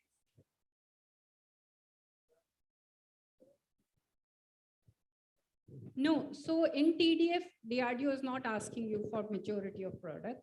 Please register yourself. This is just, in fact, for everyone. Please register yourself on TDF website. We are looking at R&D at the component level, starting from component to subsystem to system level. All kinds of projects are coming up. If you have something which you think that you have, you will be able to give it to us, please write to us. We'll be able to consider it for suo motu in case the user shows interest. So the framework is already there. There is already a provision to give the components for the entire platform, and we will be giving it to the platform integrator to take it in the supply chain for whatever technology or component solution that you're giving to us. So it's already there. And if in case there is something more that you would want, please write to us. We'll be able to take it. Thank you. Thank you, ma'am. You see, the other place, one she's mentioned to you about DRDO. The other place where, of course, who will demand a complete component is the DPSU. It is, they have taken out their 4th positive indigenization list now, the total number being 3738. So that is another avenue. They keep coming out with lists where they're looking for very large scale, replacement, or shall we say, import substitution. So I think that's again a place where if you go to those lists, it's a little tedious because the numbers are what they are. If you go through that place, you will find opportunities for whichever business interest you are representing. So that's again a good avenue to head to. As far as Mr. Roy Chaudhary is concerned, well, actually this whole program is designed more towards, munitions of war with which we are fighting. But do we build in the specs something to do with energy environment in the systems for war? Honestly, it is not such a top of the line concern. It is more to go and cause the destruction of the enemy. But having said that, our military engineering services, whose raising day was only yesterday, military engineering services today, if you go to any of the cantonments, they have gone in, for example, for solar power systems in a very, very big way. So what I would urge you is, with whatever business proposal that you have in mind and whatever consultancy that you're doing to do with this, you should approach the EMC's branch, the engineering chief's branch, to be able to take your ideas or think forward. Yes, please. Next round of 3 questions, if you have time. Okay, one more question only. Yes, please.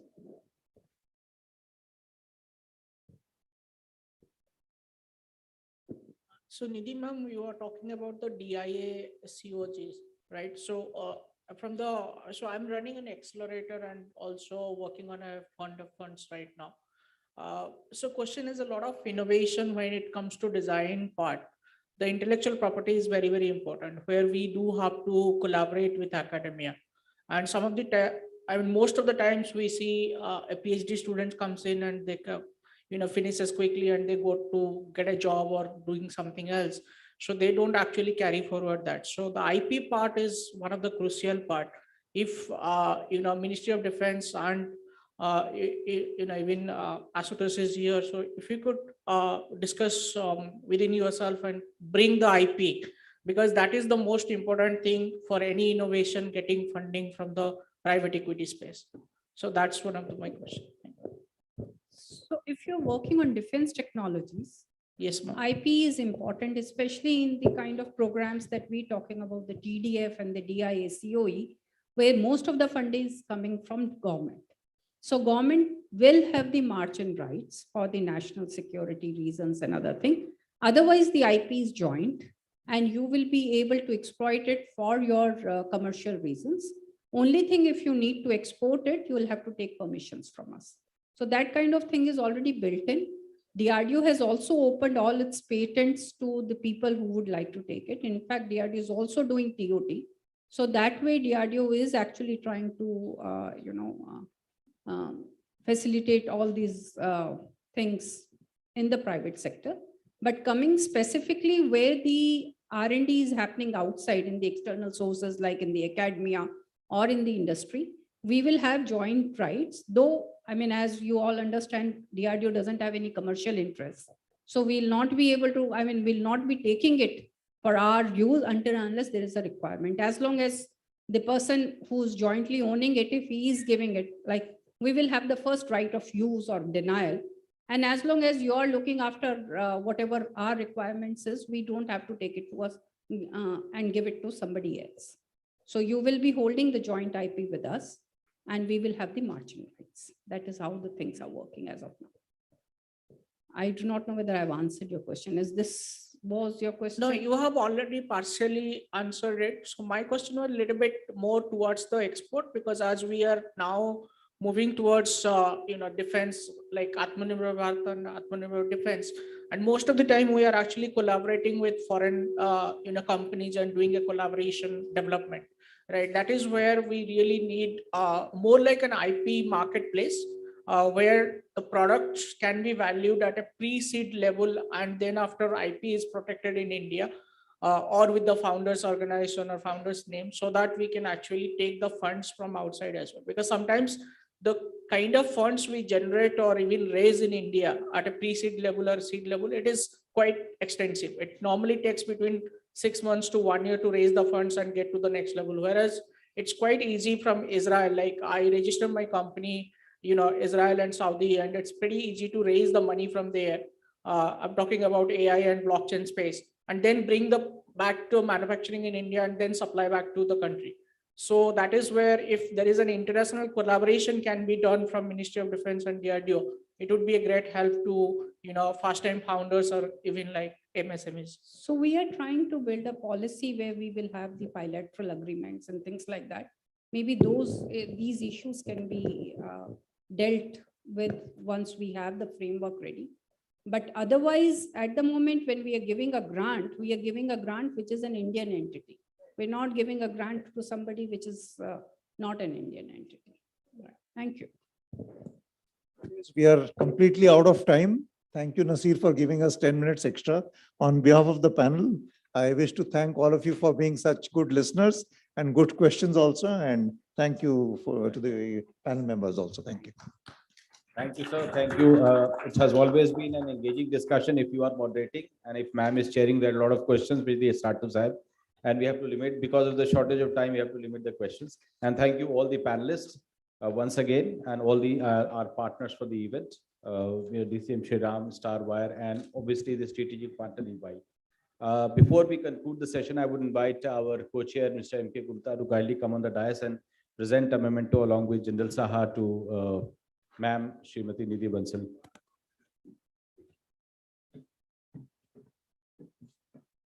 Ma'am, if you can come in the front, I think that will be better.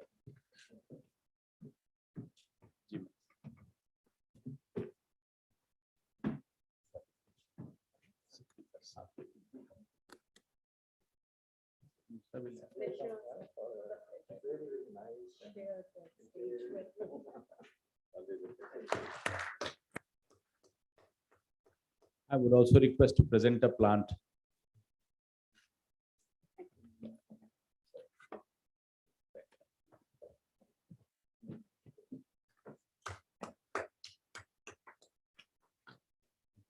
I would also request General Saha and Chair to present a plant and memento to EAL.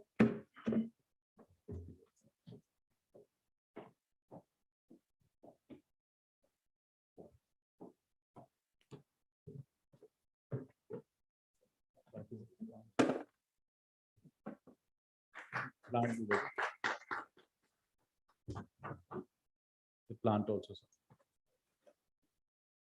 So it's a special indoor plant.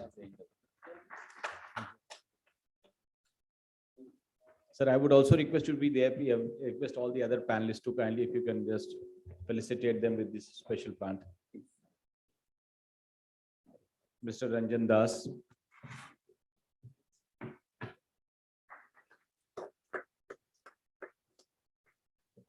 Mr. Abhishek Jain.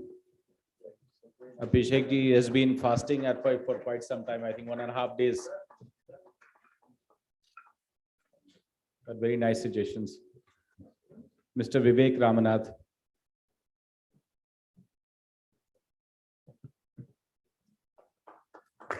Thank you, Vivek, for your suggestions. We'll certainly incorporate that. And last but not the least, Dr. Ashutosh Pester from FIIT, IIT Delhi.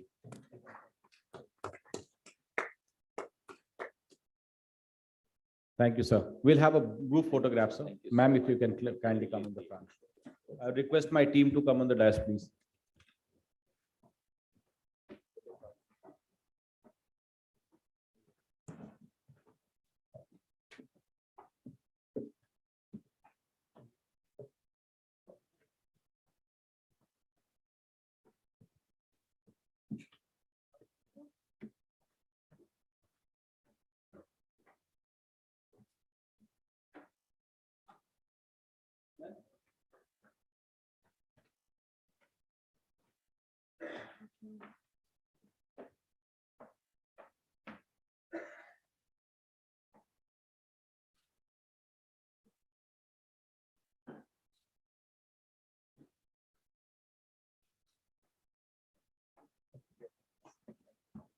Request all of you to kindly join for lunch.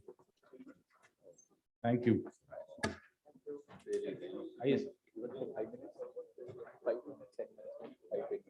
Nasir is already laid down.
It's good.